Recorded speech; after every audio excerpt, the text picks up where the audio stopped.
ஆவலாய் நாம் செல்லுவோம். அழைக்கிறார் இயேசு ஆண்டவர், ஆவலாய் நாம் செல்லுவோம்.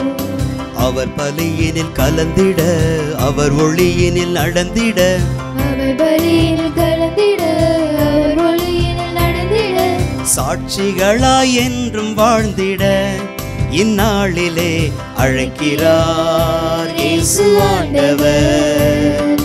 ஆவலாய் நாம் செல்லுவோம். அழைக்கிறார் இயேசு ஆண்டவர். ஆவலாய் நாம் செல்லுவோம்.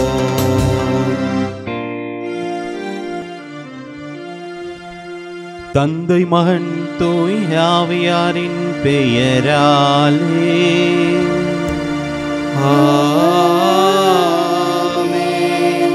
நம் ஆண்டவராகிய இயேசு கிறிஸ்துவின் அருளும் கடவுளின் அன்பும் தூய் ஆவியாரின் நட்புறவும் உங்கள் அனைவரோடும் இருப்பதாக. உம் ஆன்மாவோடும் இருப்பதாக. அன்புக்குரியவர்களே, பொது காலத்தின் 15ஆம் ஞாயிறு திருப்பலியை இன்று அருட்தந்தை ஆல்பர்ட்டோடு இணைந்து உங்களுக்காக சிறப்பிப்பதில் ஜெபிப்பதில் நான் மகிழ்ச்சி அடைகிறேன். இன்றைய முதல் வாசகத்தில் நாம் வாசிப்பது போல வானத்திலிருந்து வருகிற மழையும் பனியும் இந்த பூமியை நினைத்து விதைப்பவனுக்கு விதையையும் உண்பவனுக்கு உணவையும் எவ்வாறு கொடுக்காமல் திரும்பிச் செல்லாதோ அதே போல என் வாயினின்று வருகிற வாக்கும் இருக்கும், இந்த வெறுமையாய் திரும்பிச் சொல்லாது என்று கடவுள் நமக்கு சொல்கிறார். 110 நாட்களுக்கு மேலாக காவிரி கலைத்தொடர்பகம் வழியாக இந்த யூடியூப் சேனல் வழியாக கடவுள் அருட்தந்தை ஆல்பர்ட் வழியாக உங்களுடைய உள்ளங்களை இறை வார்த்தையின் மூலம் ஊடுருவி கொண்டிருக்கிறார் என்பதுதான் நிதர்சன உண்மை. இன்று பல மக்கள் தங்களுடைய உள்ளத்தின் உணர்வுகளை பகிர்ந்து கொண்டிருக்கிறார்கள். இதுவரை நான் இறை வார்த்தைக்கு இந்த அளவுக்கு முக்கியத்துவம் கொடுத்ததில்லை, இப்பொழுது கொடுத்து கொண்டிருக்கிறேன், என் வாழ்வு மாறி இருக்கிறது என்று பல சாட்சியங்கள் வந்து கொண்டிருக்கின்றன. கேட்பதற்கு மகிழ்ச்சியாக இருக்கிறது. கடவுளுக்கு நன்றி கூறுகிறோம். அன்புக்குரியவர்களே, தொடர்ந்து இந்த வார்த்தை மற்ற மக்களையும் தொட வேண்டும் என்று சொன்னால் உங்களுடைய பங்களிப்பும் இதில் அதிகமாக இருக்க வேண்டும். நீங்கள் பெற்றுக்கொள்கிற இந்த இன்பத்தை, இறை வார்த்தையினுடைய இந்த அனுபவத்தை மற்றவர்களும் பெறுவதற்கு நீங்கள் இந்த செய்தியை பகிர வேண்டும் என்று உங்களை அன்போடு இந்த நேரத்தில் கேட்டுக்கொள்கிறோம். மற்றவர்களுக்கும் இந்த திருப்பலியை பகிர்ந்து அவர்களும் இந்த இறை வார்த்தையினுடைய வல்லமையிலே நனைய ஆசீர் பெற இந்த நேரத்தில் உங்களுடைய ஒத்துழைப்பையும் கேட்டு நிற்கிறோம். அன்புக்குரியவர்களே, மற்றொரு காரியத்திற்காக இந்த நேரத்தில் சிறப்பாக ஜெபிக்க உங்களை அழைப்பு விடுக்கிறேன். காவிரி கலைத்தொடர்பகமும் அருங்குடை இல்லமும் அருகாமையில் இருக்கிறது. உங்கள் எல்லாத்துக்குமே தெரியும், அருட்தந்தை பலமுறை சுட்டி காட்டியிருக்கிறார். இது திருச்சி மறை மாவட்டத்தினுடைய நிறுவனங்கள். இங்கு அருங்குடையில் எவ்வாறு நீங்கள் இன்று இந்த இணையத்தின் வழியாக அருட்தந்தை ஆல்பர்ட் அவர்களுடைய மறையுரை வழியாக தொடப்பட்டு கொண்டிருக்கிறீர்களோ அதே போல் அருங்குடையில் ஞாயிற்றுக்கிழமைகளிலே மக்கள் கூட்டம் கூட்டமாக வந்து அருட்தந்தையினுடைய வார்த்தைகள் மூலமாக நனைந்து கொண்டிருக்கிறார்கள், சிறப்பு ஆசீர் பெற்று கொண்டிருக்கிறார்கள். அதனுடைய அடுத்த கட்டமாக அருட்தந்தை மக்கள், ஏனென்றால் மக்கள் இங்கு வருகிறார்கள், ஜெபிக்கிறார்கள், சொல்கிறார்கள், மனவேதனையோடு வருகிறார்கள், கவுன்சிலிங்லாம் ஃபாதர் கொடுக்குறாங்க. ஆனால் அது ஒரு நிரந்தரமாக ஒன்றாக இருக்க வேண்டும். மனவேதனையோடு வந்து ஜெபிக்கக்கூடியவர்கள் இங்கு தங்கி ஜெபிக்க வழிவகை செய்ய வேண்டும் என்று இதனுடைய அடுத்த கட்டமாக அருட்தந்தை இங்கு மக்கள் தங்கி ஜெபிக்க தியானம் செய்ய ஒரு வழிவகையை ஏற்படுத்தி கொடுக்க இங்கு தியான இல்லம் கட்டப்பட்டு வருகிறது. அதையும் நீங்கள் பார்த்திருப்பீர்கள். அதற்காக இந்த நேரத்தில் நீங்கள் அதிகமாக உதவி செய்து கொண்டிருக்கிறீர்கள். உங்களுடைய உதவியின் மூலமாக இந்த அருங்குடை தியான இல்லம் இந்த காலகட்டத்திலும் கூட மிக சிறப்பாக அந்த பணிகள் நிறைவு பெற்று கொண்டு வருகின்றன என்பதை நினைத்து நாங்கள் மகிழ்ச்சி அடைகிறோம். தொடர்ந்து இப்பணி நிறைவு பெற இந்த நேரத்தில் சிறப்பாக திருப்பலியின் மூலமாக ஜெபிக்க உங்கள் அனைவரையும் அன்போடு கேட்டுக்கொள்கிறேன்.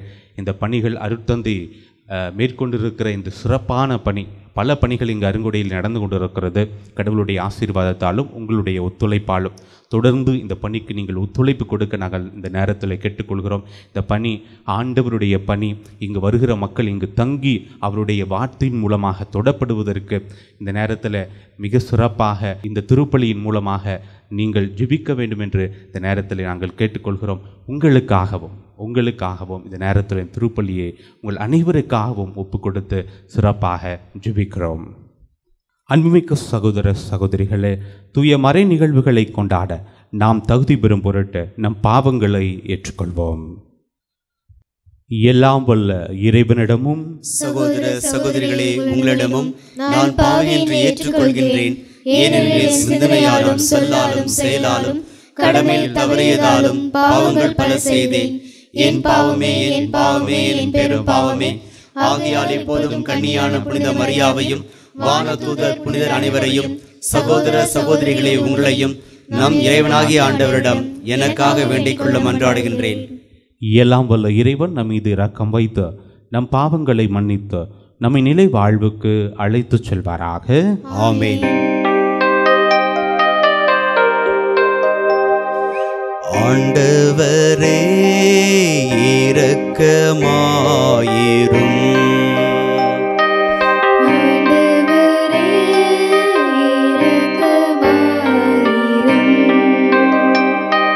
கிறிஸ்துவே இரக்கமாயிரும்.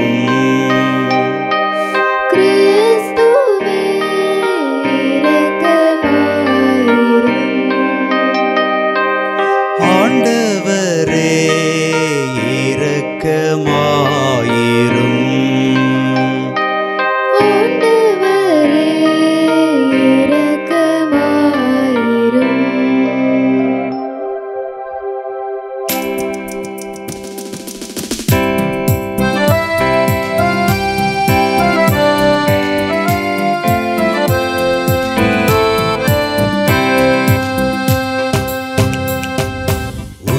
உன்னதங்களிலே கடவுளுக்கு மாட்சி உண்டாகுக.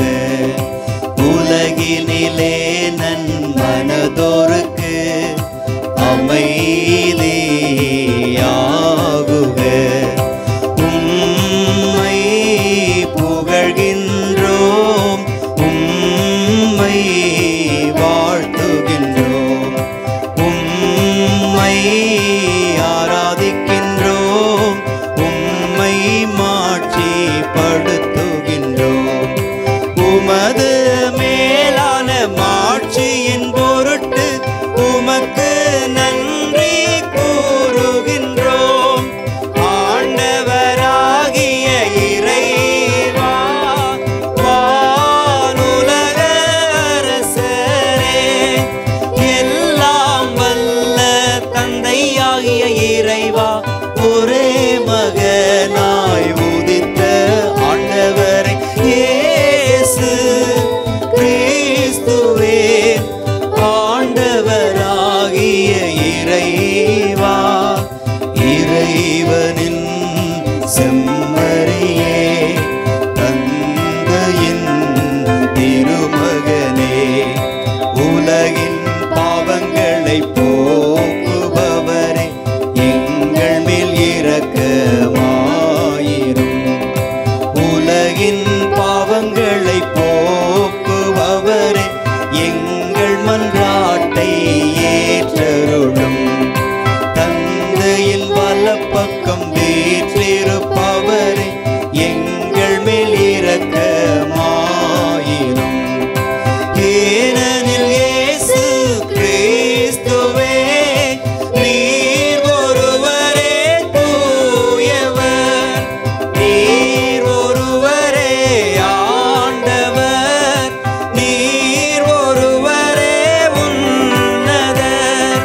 தூய ஆவியாரோடு தந்தையாகிய இறைவனின் மாட்சியில் இருப்பவர் நேரே.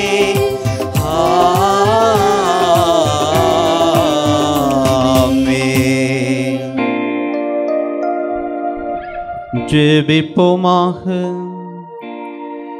இறைவா, தவறி நடப்போர் நன்னெறிக்கு திரும்பி வர அவர்களுக்கு உமது உண்மையின் ஒளியை காட்டுகின்றீர். கிறிஸ்தவ நம்பிக்கையை கடைபிடிப்போர் அனைவரும் தமது பெயருக்கு பொருந்தாதவற்றை விளக்கவும் ஏற்றவற்றை செயல்படுத்தவும் செய்தருள்வீராக. உமோடு தூய ஆவியின் ஒன்றைப்பில் இறைவனாய் என்றென்றும் வாழ்ந்து ஆட்சி செய்கின்ற எங்கள் ஆண்டவராகிய இயேசு கிறிஸ்து வழியாக உம்மை மன்றாடுகின்றோம்.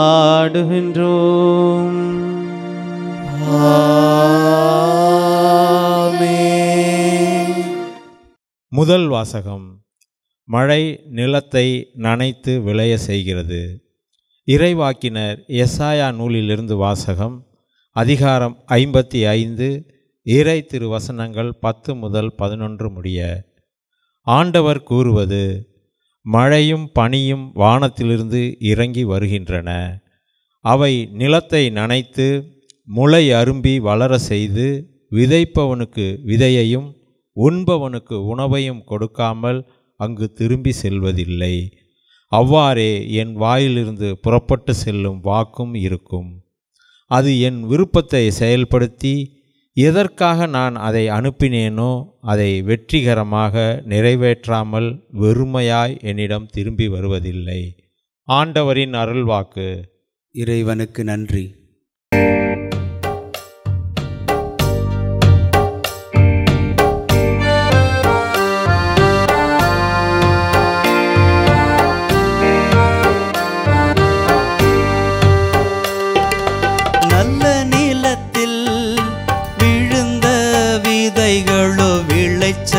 கொடுத்தன.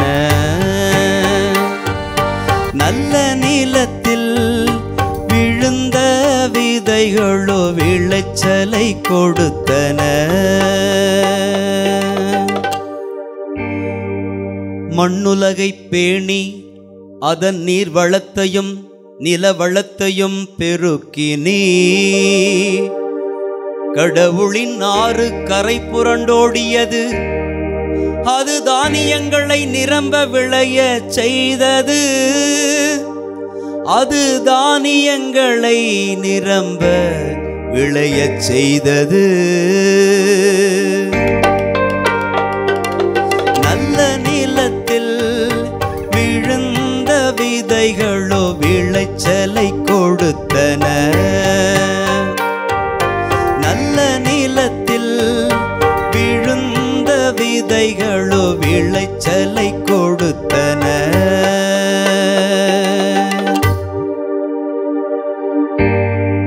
நீர் அவற்றை இவ்வாறு விளையச் செய்துள்ளீர். அதன் படைசால்களில் தண்ணீர் நிறைந்தோடச் செய்தீர். அதன் கரையோர நிலங்களை பரம்படித்து மென்மழையால் மிருதுவாக்கினீர். அதன் வளமைக்கு ஆசி வழங்கினீர். நல்ல நிலத்தில் விழுந்த விதைகளோ விளைச்சலை கொடுத்தன. நல்ல நிலத்தில் விழுந்த விதைகளோ விளைச்சலை கொடுத்தன.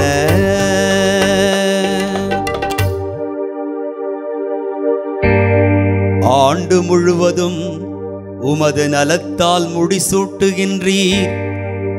உம்முடைய வழிகள் எல்லாம் வளம் கொழிக்கின்றன. பாலை நிலத்தில் மேய்ச்சல் நிலங்கள் செழுமை பொங்குகின்றன. குன்றுகள் அக்களிப்பை இடைக்கச்சையாய் அணிந்துள்ளன.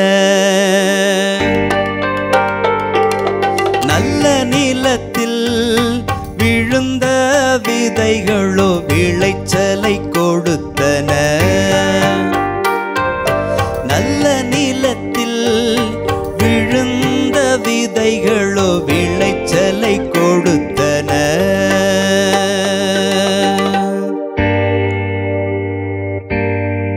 புல்வெளிகள் மந்தைகளை ஆடையென கொண்டுள்ளன. பள்ளத்தாக்குகள் தானியங்களால் தங்களை போர்த்திக் கொண்டுள்ளன.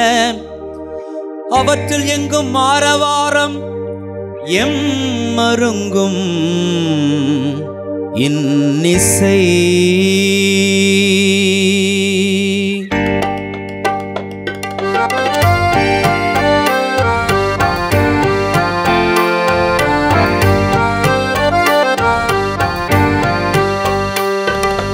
நல்ல நிலத்தில் விழுந்த விதைகளோ விளைச்சலை கொடுத்தன.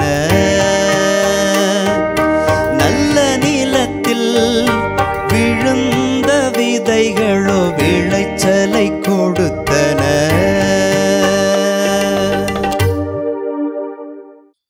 இரண்டாம் வாசகம். கடவுளின் மக்கள் வெளிப்படுவதை காண்பதற்காக படைப்பே பேராவலோடு காத்திருக்கிறது.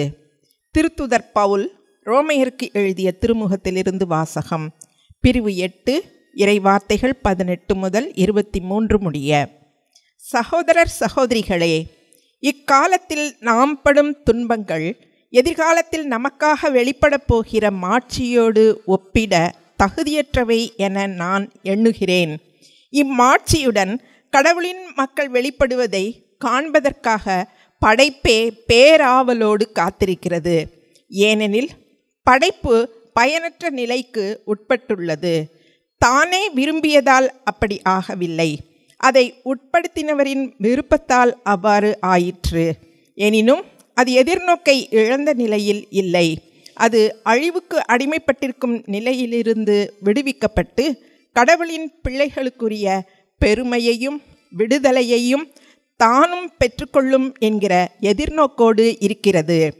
இந்நாள் வரை படைப்பு அனைத்தும் ஒருங்கே பேறுகால வேதனையுற்று தவிக்கிறது என்பதை நாம் அறிவோம்.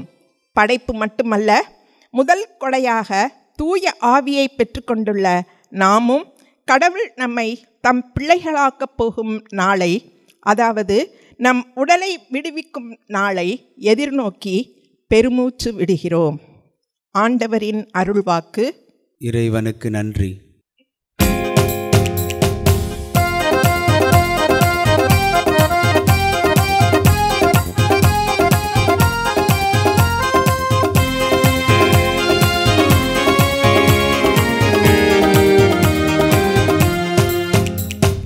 அல்லேலூயா, துதி மகிமை என்றும் இயேசுவுக்கு செலுத்திடுவோம்.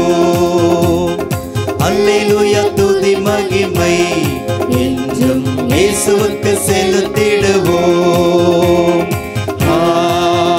அல்லேலூயா, அல்லேலூயா, அல்லேலூயா, அல்லேலூயா, அல்லேலூயா, அல்லேலூயா. இறைவனின் வார்த்தையே விதை, அதை விதைப்பவர் கிறிஸ்துவே. அவரை கண்டடைபவர் எல்லாரும் என்றென்றும் நிலைத்திருப்பார். அல்லேலூயா, அல்லேலூயா, துதி மகிமை என்றும் இயேசுவுக்கு செலுத்திடுவோம். அல்லேலூயா, துதி மகிமை என்றும் இயேசுவுக்கு செலுத்திடுவோம். அல்லேலூயா, அல்லேலூயா, அல்லேலூயா, அல்லேலூயா, அல்லேலூயா, அல்லேலூயா. ஆண்டவர் உங்களோடு இருப்பாராக. உம் ஆன்மாவோடும் இருப்பாராக. மத்தேயு எழுதிய தூய நற்செய்தியிலிருந்து வாசகம். ஆண்டவரே, மாட்சி உமக்கே. அதிகாரம் 13 இறை வார்த்தைகள் 1 முதல் 23 வரை. இயேசு வீட்டிற்கு வெளியே சென்று கடலோரத்தில் அமர்ந்தார். மக்கள் பெருந்திரளாய் அவரிடம் ஒன்று கூடி வந்தனர். ஆகவே அவர் படகில் ஏறி அமர்ந்தார். திரண்டிருந்த மக்கள் அனைவரும் கடற்கரையில் நின்று கொண்டிருந்தனர். அவர் உவமைகள் வாயிலாக பலவற்றை குறித்து அவர்களோடு பேசினார். விதைப்பவர் ஒருவர் விதைக்க சென்றார். அவர் விதைக்கும் பொழுது சில விதைகள் வழியோரம் விழுந்தன. பறவைகள் வந்து அவற்றை விழுங்கிவிட்டன.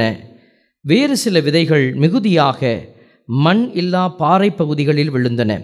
அங்கே மண் ஆழமாக இல்லாததால் அவை விரைவில் முளைத்தன. ஆனால் கதிரவன் மேலே எழ அவை காய்ந்து வேரில்லாமையால் கருகி போயின. மற்றும் சில விதைகள் முட்செடிகளின் இடையே விழுந்தன. முட்செடிகள் வளர்ந்து அவற்றை நெருக்கிவிட்டன. ஆனால் இன்னும் சில விதைகள் நல்ல நிலத்தில் விழுந்தன. அவற்றுள் சில 100 மடங்காகவும், சில 60 மடங்காகவும், சில 30 மடங்காகவும் விளைச்சலை கொடுத்தன. கேட்க செவியுள்ளோர் கேட்கட்டும் என்றார். சீடர்கள் அவர் அருகே வந்து, ஏன் அவர்களோடு உவமைகள் வாயிலாக பேசுகின்றீர் என்று கேட்டார்கள். அதற்கு இயேசு அவர்களிடம் மறுமொழியாக கூறியது, விண்ணரசின் மறைபொருளை அறிய உங்களுக்கு கொடுத்து வைத்திருக்கிறது, அவர்களுக்கோ கொடுத்து வைக்கவில்லை. உள்ளவருக்கு கொடுக்கப்படும், அவர் நிறைவாக பெறுவார். மாறாக இல்லாதவரிடமிருந்து உள்ளதும் எடுக்கப்படும். அவர்கள் கண்டும் காண்பதில்லை, கேட்டும் கேட்பதில்லை, புரிந்து கொள்வதும் இல்லை. இதனால்தான் நான் அவர்களோடு உவமைகள் வாயிலாக பேசுகிறேன். இவ்வாறு எசையாவின் பின்வரும் இறைவாக்கு அவர்களிடம் நிறைவேறுகிறது. நீங்கள் உங்கள் காதால் தொடர்ந்து கேட்டும் கருத்தில் கொள்வதில்லை, உங்கள் கண்களால் பார்த்து கொண்டிருந்தும் உணர்வதில்லை. இம்மக்களின் நெஞ்சம் கொழுத்து போய்விட்டது, காதும் மந்தமாகிவிட்டது. இவர்கள் தம் கண்களை மூடிக்கொண்டார்கள். எனவே கண்ணால் காணாமலும், காதால் கேளாமலும், உள்ளத்தால் உணராமலும், மனம் மாறாமலும் இருக்கின்றார்கள். நானும் அவர்களை குணமாக்காமல் இருக்கிறேன். உங்கள் கண்களோ பேறு பெற்றவை, ஏனெனில் அவை காண்கின்றன. உங்கள் காதுகளும் பேறு பெற்றவை, ஏனெனில் அவை கேட்கின்றன. நான் உறுதியாக உங்களுக்கு சொல்கிறேன், பல இறைவாக்கினர்களும் நேர்மையாளர்களும் நீங்கள் காண்பவற்றை காண ஆவல் கொண்டிருந்தார்கள், ஆனால் அவர்கள் காணவில்லை. நீங்கள் கேட்பவற்றை கேட்க விரும்பினார்கள், ஆனால் அவர்கள் கேட்கவில்லை. எனவே விதைப்பவர் ஊமையை பற்றி கேளுங்கள். வழியோரம் விதைக்கப்பட்ட விதைகளுக்கு ஒப்பானோர் இறையாட்சியை குறித்த இறைவார்த்தையை கேட்டும் புரிந்து கொள்ள மாட்டார்கள். அவர்கள் உள்ளத்தில் விதைக்கப்பட்ட விதைகளே தீயோன் கைப்பற்றி செல்வான். பாறை பகுதிகளில் விதைக்கப்பட்ட விதைகளுக்கு ஒப்பானோர் இறைவார்த்தையை கேட்டவுடன் அதை மகிழ்ச்சியோடு ஏற்றுக்கொள்வார்கள். ஆனால் அவர்கள் வேரற்றவர்கள். எனவே அவர்கள் சிறிது காலமே நிலைத்திருப்பார்கள். இறைவார்த்தையின் பொருட்டு வேதனையோ இன்னலோ நேர்ந்தவுடனே தடுமாற்றம் அடைவார்கள். முட்செடிகளுக்கு இடையே விழுந்த விதைகளுக்கு ஒப்பானோர் இறைவார்த்தையை கேட்டும் உலக கவலையும் செல்வ மாயையும் அவ்வார்த்தையை நெருக்கி விடுவதால் பயன் அளிக்க மாட்டார்கள். நல்ல நிலத்தில் விதைக்கப்பட்ட விதைகளுக்கு ஒப்பானோர் இறைவார்த்தையை கேட்டு புரிந்து கொள்வார்கள். இவர்களுள் சிலர் 100 மடங்காகவும், சிலர் 60 மடங்காகவும், சிலர் 30 மடங்காகவும் பயன் அளிப்பர். இது ஆண்டவரின் அருள்வாக்கு. கிறிஸ்துவே உமக்கு புகழ். ஆண்டவருக்குள் பிரியமான அன்பு சகோதர சகோதரிகளே, உங்களை மீண்டுமாய் இந்த இறை சிந்தனையின் நேரத்திலே சந்திப்பதில் பெருமகிழ்ச்சி அடைகிறோம். எல்லோரும் நல்லா இருப்பீங்க அப்படின்னு நாங்கள் நம்புகிறோம். ஒரு சூழல் இன்னும் சரியாகாத ஒரு நிலை, நம்ம என்ன இருந்தாலும் ஆண்டவருக்குள்ளே பயணிக்கிற பிள்ளைகள் ஆண்டவருடைய பரிசுத்த இரத்தத்தினாலே முத்திரையிடப்பட்டு காக்கப்பட்டு ஆண்டவருடைய கிருபையை அவர்கள் கண்டுகொண்டு இருக்கிறார்கள். வேறு யாரும் இல்லை, அது நீங்கள் தான். ஆண்டவர் உங்களுடைய குடும்பத்தை முத்திரையிட்டு காத்து கொண்டு இருக்கிறார். இந்த மகிழ்ச்சிக்குள்ளே நம்ம கடந்து செல்கிறோம். இன்று ஞாயிற்றுக்கிழமையினுடைய ஒரு ஆர்டர், சிறப்பான ஆர்டர். ஞாயிற்றுக்கிழமை ஒரு மகிழ்ச்சியின் நாள், ஆண்டவருக்கான நாள், இறைவார்த்தையை கேட்கிற நாள், அதை தியானிக்கிற நாள். அந்த தியானத்தின் மத்தியிலே நம்மளுடைய உடலுக்கும் ஓய்வு கொடுத்து ஆண்டவரோடு இணைந்து ஜெபத்தில் நம்மை நிறைவே காண்கிற நாள். அதனால தான் ஞாயிற்றுக்கிழமையில் நமக்கு ஓய்வு நாள் அப்படின்ற ஒரு ஆர்டரை நம்ம வைத்து இந்த ஞாயிற்றுக்கிழமையை நம்ம ஃபாலோ பண்ணுறோம். ஒரு சில நாடுகளில் வெள்ளிக்கிழமைகள் அது நாட்டுக்கான ஓய்வு நாளாக இருக்கிறது. அதனால் அவங்க வெள்ளிக்கிழமையை ஆண்டவருடைய நாளாக கடைபிடிக்கிறாங்க. நாட்கள் வெள்ளிக்கிழமையாக இருக்கலாம், திங்கக்கிழமையாக இருக்கலாம், ஞாயிற்றுக்கிழமையாக இருக்கலாம். ஆனால் ஆண்டவருக்கென்று நம்ம செய்யக்கூடிய அந்த நியாயமான நீதியான காரியத்தை நம்ம செய்கிற போது கடவுள் கண்டிப்பாக நம்மில் மகிழ்ச்சி அடைகிறார். என் அன்பு இறை சமூகமே, இந்த அருமையான நாட்களிலே ஆண்டவருடைய வார்த்தை உங்களோடு பேசுகிறது. அதை நீங்கள் கேட்குறீங்க. அதை நாங்கள் மகிழ்ச்சியோடு கூட உங்களுக்கு அறிவிக்கிற போது நீங்களும் அதை மகிழ்ச்சியாய் பெற்று ஆண்டவருக்குள்ளே நிறைவை காண்பது ஒரு மகிமையான ஒரு அடையாளமாய் இது வெளிப்படுகிறது. அதைத்தான் துவக்க உரையிலே சகோதரர் தந்தை அவர்கள் மிக அருமையாக சொன்னார்கள். நீங்கள் மகிழ்ச்சியோடு கூட இந்த காரியத்தை எல்லாம் ஏற்றுக்கொள்கிறீங்க. ஆகவே தான் இந்த காரியம் வெற்றியோடு கூட இத்தனை நாட்கள் கடந்து செல்ல முடிகிறது. அநேகர் அற்புதங்களையும் அதிசயங்களையும் சுவைத்து கொண்டு இருக்கிறீங்க. அதையும் நீங்கள் பகிர்ந்து கொண்டு வருகிறீர்கள். அதற்காகவும் நாங்கள் நன்றி செலுத்துகிறோம். ஆண்டவர் இப்படி தொலைக்காட்சியில் அற்புதம் செய்வார்னு எனக்கும் முன்னாடி தெரியாது. மாதா தொலைக்காட்சியில் நாங்கள் ப்ரோக்ராம் கொடுக்குற வரைக்கும் மாதா தொலைக்காட்சியில் முதல்ல ஃபாதர் டேவிட் ஃபாதர் என்கிட்ட கேட்டாங்க, இந்த ஜெபிக்கிற ஜெபத்தை நம்ம ஷூட் பண்ணி போட போகிறோம், பரிந்துரை நற்கருணை ஆராதனை செய்யணும், அதை நீங்கள் ஆரம்பிங்க அப்படின்னு சொல்லி அந்த பொறுப்பை என்கிட்ட கொடுத்தாங்க.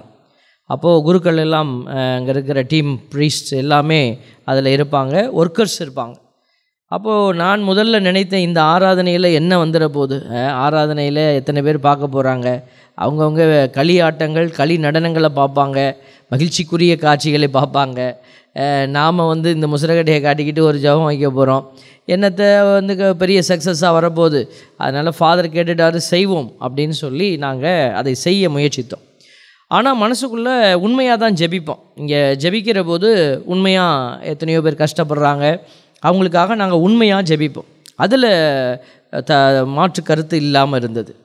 ஆனால் நான் எண்ணம் தான் வேறையாக இருந்தது. என்னுடைய எண்ணம் மக்கள் பார்க்க மாட்டாங்க அப்படின்னு நான் நினைத்தேன். நாளடைவில் அந்த நிகழ்ச்சி, அந்த ஆராதனை நிகழ்ச்சி என்று சொல்ல முடியல, அந்த ஜெப நேரம் அப்படி பற்றி எரிந்ததை நாங்கள் பார்த்தோம். அது ஃபாதர்ஸும் விட்னஸ் பண்ணாங்க. நான் ஒரு வாரம் வரலன்னா உடனே ஃபோன் கால் அங்கே போக ஆரம்பிக்கும். உடனே ஃபாதர் ஒரு நாள் சொன்னார், யோ நீ வாயா, வாரம் வந்துறியா, ஏயா எனக்கு ஃபோன் அட்டன் பண்ண முடியலையா, எங்களுக்கு வர முக்கால்வாசி கால் ஒன்றே கேட்டு தான் வந்துடுது அப்படின்னார். அப்போ பாருங்கள், அந்த இறைவார்த்தையை நம்ம உண்மையாய் ஜெபிக்கிற போது வரக்கூடிய அந்த வல்லமையை நான் பார்த்தேன். அதை தாண்டி ஒரு அதிசயத்தையும் பார்த்தேன். சில பேர், ஒரு அம்மா ஒரு நாள் சொன்னாங்க, ஃபாதர் நீங்கள் ஜெபிக்கும் போது என் பேர் சொல்லி கூப்பிட்டீங்க அப்படின்னாங்க. நாங்கள் அப்படி யார் பேரையும் சொல்லி கூப்பிட்றது இல்லைங்க. நான் இது வரைக்கும் அந்த மாதிரி நான் செஞ்சது கிடையாது. ஏன்னா அந்த கிருபை, அந்த கொடை கொடுக்கப்படாதில்ல அப்படின்னா நம்ம வாயை மூடிக்கிட்டு ஜெபிக்கணும், அவ்வளோதான். ஆண்டவர்கிட்ட கத்திக்கிட்டே இருக்குமோ அது செய்வோம் நாங்கள். ஆனால் நான் யார் பேரையும் சொல்லி கூப்பிட மாட்டோம். ஆனால் அந்த அம்மா சொன்னாங்க, நீங்கள் எங்கள் பேர் சொல்லி கூப்பிட்டீங்க அப்படின்னாங்க. நான் நினச்சிக்கிட்டேன், இந்த அம்மா அரலூசாக இருக்கும் போல் இருக்குது, இது சொல்லுது. சரிம்மா சரி ஓகே, காட் பிளஸ் யூ. அப்புறம் இன்னொரு இடத்துக்கு போகிறேன். ஒரு ஆண் சொன்னார், ஒரு சகோதரன் சொன்னார், father you called out my name அப்படின்னாரு. எனக்கு ரெண்டாவது தடவை வந்தோடனையும் நான் கொஞ்சம் சுதாரிக்க ஆரம்பித்தேன். அப்போ கூட நான் நம்பலை. பாதி மனசு தான், என்னடா அது already set by one lady, நான் ஒரு பர்சன் வராரு அப்படின்னு. அடுத்தபடியாக ஒரு நபர் ஒரு மேல் தான், அவர் சகோதரர், அவர் சொன்னார், you called out my name father, I'm healed அப்படின்னார். இந்த காட்சிகள் எல்லாம் நம்ம பார்க்குற போது கடவுள் எவ்வளவு பாருங்கள். நான் நினச்சிக்கிட்டு இருந்தேன், தொலைக்காட்சியில் கடவுள் வேலை செய்வாரா? நிறைய பேர் கேட்குறாங்க, தொலைக்காட்சியில் வரக்கூடிய நற்கருணை ஆண்டவரை கும்பிடலாமா அப்படின்னு கேட்டாங்க. பரவாயில்ல, சந்தேகம் வர்றது நல்லது தான், கேட்குறீங்க, மகிழ்ச்சி, அதுக்காக ஒன்றும் கவலைப்படலை, நாங்கள் சொல்லுகிறோம். அப்போது அந்த சந்தேகம் தேவையில்லை. ஏன்னா ஆண்டவர் அந்த தளத்தையும் யூஸ் பண்ணுறார். இந்த தளத்திலிருந்தும் உன்னை சந்திக்க ஓடி வரார் அப்படின்னா அவரால் முடியாத ஒன்றுமே இல்லை. அவரால் எல்லாம் முடியும். அவர் கொடுத்த அறிவு இல்லாமல் இருந்திருந்தால் இந்த தொலைக்காட்சி வந்திருக்காது. என் அன்பு பிள்ளைகளே, ஆண்டவர் கொடுத்த அறிவை நம்ம என்ன செய்யணும்? நிறைய பயன்படுத்தணும். திருப்பாடல் 119:32 ஆண்டவர் சொல்கிறாரு, நீர் என் அறிவை விரிவாக்கும் போது உம் கட்டளைகள் காட்டும் வழியில் நான் விரைந்து செல்வேன். ஆண்டவர் நம்முடைய அறிவை பெருசாகிறாருன்னா நம்ம என்ன செஞ்சிடக்கூடாது? போய் அதை அசிங்கத்துக்குள்ளே வச்சிடக்கூடாது. அந்த அறிவை ஆண்டவருக்கான கட்டளைகளை கடைபிடித்து இன்னும் ஆண்டவருடைய அன்புக்குள்ளே கடந்து வருகிற அபிஷேகமாக மாறணும். நீதிமொழிகள் 12:1 சொல்லுது, அறிவை விரும்புவோர் கண்டித்து திருத்தப்படுவதை விரும்புவர், கண்டிக்கப்படுவதை வெறுப்போர் அறிவற்ற விலங்குகள் ஆவர். கடவுளாக இருக்கட்டும், தாய் தந்தையாராக இருக்கட்டும், நம்மளை கண்டித்து திருத்தும் போது நம்ம என்ன செய்கிறோம்? அதை ஏற்றுக்கொள்கிறோம். அறிவற்ற விலங்குகள் தான் அந்த கண்டித்து திருத்துவதை ஏற்றுக்கொள்ள மாட்டாங்க. அறிவுள்ள பிள்ளைகள் ஏற்றுக்கொள்கிறாங்க. அப்போ நமக்கு வாழ்க்கையில் ஏற்படக்கூடிய சில சங்கடங்கள், சலனங்கள் எல்லாவற்றையும் நம்ம என்ன செய்கிறோம்? அறிவோடு ஏற்றுக்கொள்கிறோம். எசையா 50:4 சொல்லப்பட்டிருக்கிறது பாருங்க, நலிந்தவனை நல்வாக்கால் ஊக்குவிக்கும் அறிவை நான் பெற்றிட. இது கடவுள் எவ்வளோ அழகாக சொல்கிறார் பார், நலிந்தவனை நல்வாக்கால் ஊக்குவிக்கும் அறிவை நான் பெற்றிட. நீங்கள் போய் ஒரு நலிந்து போன மனுஷன்ட்ட ஆண்டவருடைய வார்த்தையை பேசுனீங்கன்னா அவர் என்ன செய்யணும்? ஊக்குவிக்கும் போது அவர் எழும்பி நிற்கணும். ஊக்குவிக்கும் அந்த அறிவை நான் பெற்றிட ஆண்டவராகிய என் தலைவர் கற்றோனின் நாவை எனக்கு அளித்துள்ளார். காலைதோறும் அவர் என்னை தட்டி எழுப்புகின்றார். கற்போர் கேட்பது போல் நானும் செவி கொடுக்க செய்கின்றார். ஆண்டவர் கற்றுக் கொடுப்பார். அப்போ நம்ம பேசுகிற வார்த்தை ஒரு அபிஷேகமான வார்த்தையாக மாறுதுன்னா அது மனித வல்லமையினால் அல்ல, கடவுளுடைய இரக்கமும் கடவுளுடைய பேரன்பும் அந்த இடத்துல கொட்டப்படுகிற. இப்போ நாம் என்ன செய்யணும்னா, இன்றைக்கி அந்த இறை வார்த்தையை குறித்து தான் இன்றைக்கி பேசப்படுகிற. நம்ம இன்றைக்கி ஒரு அறிவை குறித்து ஓடிக்கொண்டு இருக்கிறோம். ஒரு அறிவு நிலைக்குள்ள நிறைய பேருக்கு ஒரு பெரிய போராட்டம் இருக்குது. கிறிஸ்தவர்களுக்கு இருக்குது, சீர்திருத்த சபையாருக்கு இருக்குது, எல்லாத்துக்குமே இருக்குது. என்னென்னா அது தப்பு, அந்த வார்த்தை தவறு, ரவுண்டு பண்ணு, இந்த வார்த்தையை ரவுண்டு பண்ணிடு. ஒரு சகோதரி ஒரு நாள் என்னோட பெரிய போராட்டம், பரலோகத்து மந்திரத்தில் சோதனையில் எங்களை விழவிடாதையும் உட்படுத்தாதையும் அப்படின்னு போட்டிருக்கு. அதை எப்படி மாற்றினாங்க? ஊன்னு நான் சொல்லி எல்லாம் பார்த்தேன். ஏம்மா நான் ஒன்றும் பிஷப் இல்லைம்மா அந்த வார்த்தையை மாற்றுறதுக்கு. ஆயரே நினச்சாலும் மாற்ற முடியாது. ஆயர்கள் பேரவை அவங்கெல்லாம் எழுதி ரூமில் கேட்டு எல்லாம் மாற்றணுமா, அதெல்லாம் பெரிய ப்ராசஸ் இருக்குது. பாருங்கள், எல்லாருக்குமே ஒரு சலனம். இந்த வார்த்தை ஏன் இப்படி பைபிளில் மாற்றிட்டாங்க, இந்த வார்த்தை, so I don't accept this, no, that is wrong. மாற்றினது சரியா தவறா விவாதத்திற்கு நான் வரலை. அது சரியே இல்லைன்னு கூட வச்சுக்கொள்வோமே. நாம் ஒன்றே ஒன்று தான் யோசிக்கணும், வார்த்தையை கடந்தவர் கடவுள். நீ வார்த்தை பிசாசு என்ன செய்யுது? நான் ஏற்கனவே அடிக்கடி சொல்லிக்கிட்டு இருக்கிறேன். இந்த வார்த்தையை குறித்து நாம் சிந்திக்கிற போது ஆதாம் ஏவாளுடைய அந்த ஜென்ம பாவம் மறந்துடவே கூடாது. நீங்கள் கடவுள் சொன்ன வார்த்தையை அப்படியே மூடி ஓரமாக வச்சுட்டு அது வேறு வார்த்தைகளை வைக்குது. நீ இதை சாப்பிட்டேன்னா, இன்றைக்கி அதே தான் நடக்குது. இந்த வார்த்தையை நீ மாற்றிட்டு வேறு வார்த்தையை வச்சேன்னா, தேவ பிள்ளைகளை தயவு செய்து அண்டர்ஸ்டாண்ட் திஸ் ட்ரூத். எதுக்காக சொல்கிறோன்னு சொன்னால், நம்ம அதை சண்டை போட்டு அந்த வார்த்தையை சரியில்லை, நான் இங்கே ஆண்டவரேங்கிறேன். இதே ஆந்திராவுக்கு போனீங்கன்னா அவங்க தேவுடா அப்படிங்கிறாங்க, தேவுடாங்கிறாங்க. இங்கிட்டு ஹிந்தியில் போனீங்கன்னா, அங்கிட்டு போனீங்கன்னா அவங்க வேறு வார்த்தையை சொல்லி ஆண்டவரை கூப்பிடுறாங்க. நான் செமினரிக்கு போனப்போ பஜன் பாடினாங்க. பஜன் பாடும்போது எனக்கு ஒரே டென்ஷன் ஆயிடுச்சு. ஏசு நாமோ சரணம் சரணம் நாங்கள் பாருங்கள், எனக்கு சரணம்னால நமக்கு வேறு ஒரு அர்த்தம். அப்போது பாருங்கள், இந்த வார்த்தைகள் எல்லாம் நம்ம பழகின விதமாக மாற்றப்பட்டிருக்காது. அது நம்ம மனசை பொறுத்தது தான். எதற்காக சொல்கிறேன்னு சொன்னால், இந்த போராட்டத்துக்குள்ளேயே நிறைய பேர் போய் முட்டிக்கிட்டு நிற்கிறது. நான் சொல்கிறேன், அதை வேண்டாம், ஓடி வந்துரு. ஆண்டவருடைய அந்த இறை வார்த்தையினுடைய வல்லமை மிகவும் அற்புதமாக இருக்க போகிறது. அதை நீ அனுபவித்து பார்க்கணும். கஞ்சத்தனமாக இருக்கக்கூடாது. இப்படி தான் இருக்கணும், இப்படி தான் இருக்கணும். சரி, எழுதினவங்க எழுதிட்டாங்க. You leave that to the lord. ஆண்டவர் உன் வாயிலிருந்து வர வார்த்தையை பார்க்க மாட்டாருங்க. வாயிலிருந்து உள்ளத்திலேருந்து வர வார்த்தையை பார்க்குறார். உள்ளத்தில் என்ன இருக்குது அதுதான் ஆண்டவர் பார்க்குறார். அப்புறம் எது நீ கவலைப்படணும்? அதனால தான் இந்த வார்த்தையை குறித்து நம்ம சலனப்படக்கூடாது, சங்கடப்படக்கூடாது. நாம் ஆண்டவர்கிட்ட ஒப்பு கொடுத்துட்டு போயிட்டே இருப்போம். அது ஏன் இப்படி இருக்குது, அது ஏன் அப்படி இருக்குது. அவர்கள் தவறு செய்தார்னா அது அவங்களுடைய விஷயம். ஆயர்கள் தான் சேர்ந்து ஒரு காரியத்தெல்லாம் நமக்கு எழுதி கொடுக்குறாங்க. அதில் அவங்க பொறுப்பற்ற நிலையில் செயல்பட்டு இருந்தாங்க அப்படின்னா, நான் அப்படி சொல்லலை, அப்படி செயல்பட்டு இருந்தாங்க நீங்கள் நினச்சிங்கன்னா ஆண்டவர் பார்த்துக்கட்டுமே. நம்ம எதுக்கு போட்டு அதை போட்டு ஏன் இதை அப்படி எழுதுனா, எத்தனை காலத்துக்கு நீ போராடிக்கிட்டு இருக்க போகிற, சண்டை போட்டுக்கிட்டு இருக்க போகிற இதையே. அதனால் எதை நான் சொல்ல விளைகிறேன்னு சொன்னால், ஆண்டவருக்குள்ளே நாம் என்ன செய்யணும், நிறைவை நோக்கி நம்ம கடந்து போவோமே. இந்த மாதிரி சின்ன சின்ன பெட்டி திங்ஸ்ன்னு சொல்லுவாங்க. குட்டி குட்டி காரியத்தில் நீ உன்னுடைய மனசை முட்டிக்கிட்டு இருக்காத, கட்டி வைக்காத, அதை திறந்து விடு, அது பறக்கட்டும். பாருங்கள், நம்ம நிறைய கஞ்சத்தனமாக இருக்கிறோம். சில நேரத்தில் கஞ்சத்தனம், நம்மளாம் செலவு செய்கிறதுல கொஞ்சம் சிக்கனமாக இருக்கிறது நல்லது தான். ஆனால் அந்த கடவுள்கிட்ட ஜெபிக்கிறதுலேயே கஞ்சத்தனம். நான் இப்படி தான் ஜெபிப்பேன், இப்படி தான் இருப்பேன். கடவுள் பாருங்கள் இன்றைக்கி அதனால தான் அந்த விதைப்பர் ஓமையை சொல்கிறார். அந்த விதைப்பர் ஓமை ரொம்ப பெருசு, இன்றைக்கி வாசிக்கப்பட்டது ரொம்ப பெருசு. அதை ஓமைகள் வாயிலாக சொல்கிறாரு. அவர் சொல்லிட்டு சொல்கிறாரு, நீலாம் நேரடியாக டைரெக்டாக கேட்குற பாக்கியவானா இருக்கிற, அவங்க ஓமையில் நான் அவங்ககிட்ட பேசுகிறேன், அவனுக்கு பாதி புரியும் பாதி புரியாது. அவர்கள் அதுக்காகவே இருக்கிறாங்க. நிறைய பேருக்கு அப்படி தான் நம்ம ஆகிடுறோம். ஆண்டவருடைய வார்த்தை கடைசியாக சொல்லப்பட்டதுக்கு மட்டும் போவோம் பாருங்களேன். நல்ல நிலத்தில் விழுந்த விதைகள், அதுக்கு மட்டும் நம்ம வச்சுப்போம்.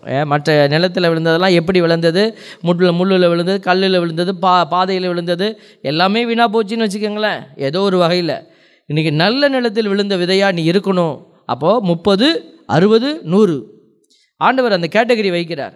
அப்போ நமக்கு எவ்வளோ கடவுள் வார்த்தையினுடைய அபிஷேகத்தை கொடுக்குறாரோ அவ்வளவுக்கு நம்ம செயல்பாட்டுக்குள்ளே போகணும்.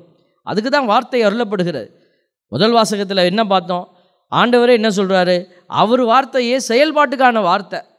என் வார்த்தை எதுக்காக அனுப்புகிறேனோ அதை செயல்படுத்தாமல், சும்மா இல்லை, வெற்றிகரமாக செயல்படுத்தாமல் வெறுமையாக என்னிடத்தில் திரும்பி வராது. அப்போ நான் என்ன செய்யணும்? என் வார்த்தையும் வெற்றிகரமாக செயல்படணும். ஆண்டவருக்கு முன்னாடி என் வார்த்தை வல்லமையாக இருக்கணும்.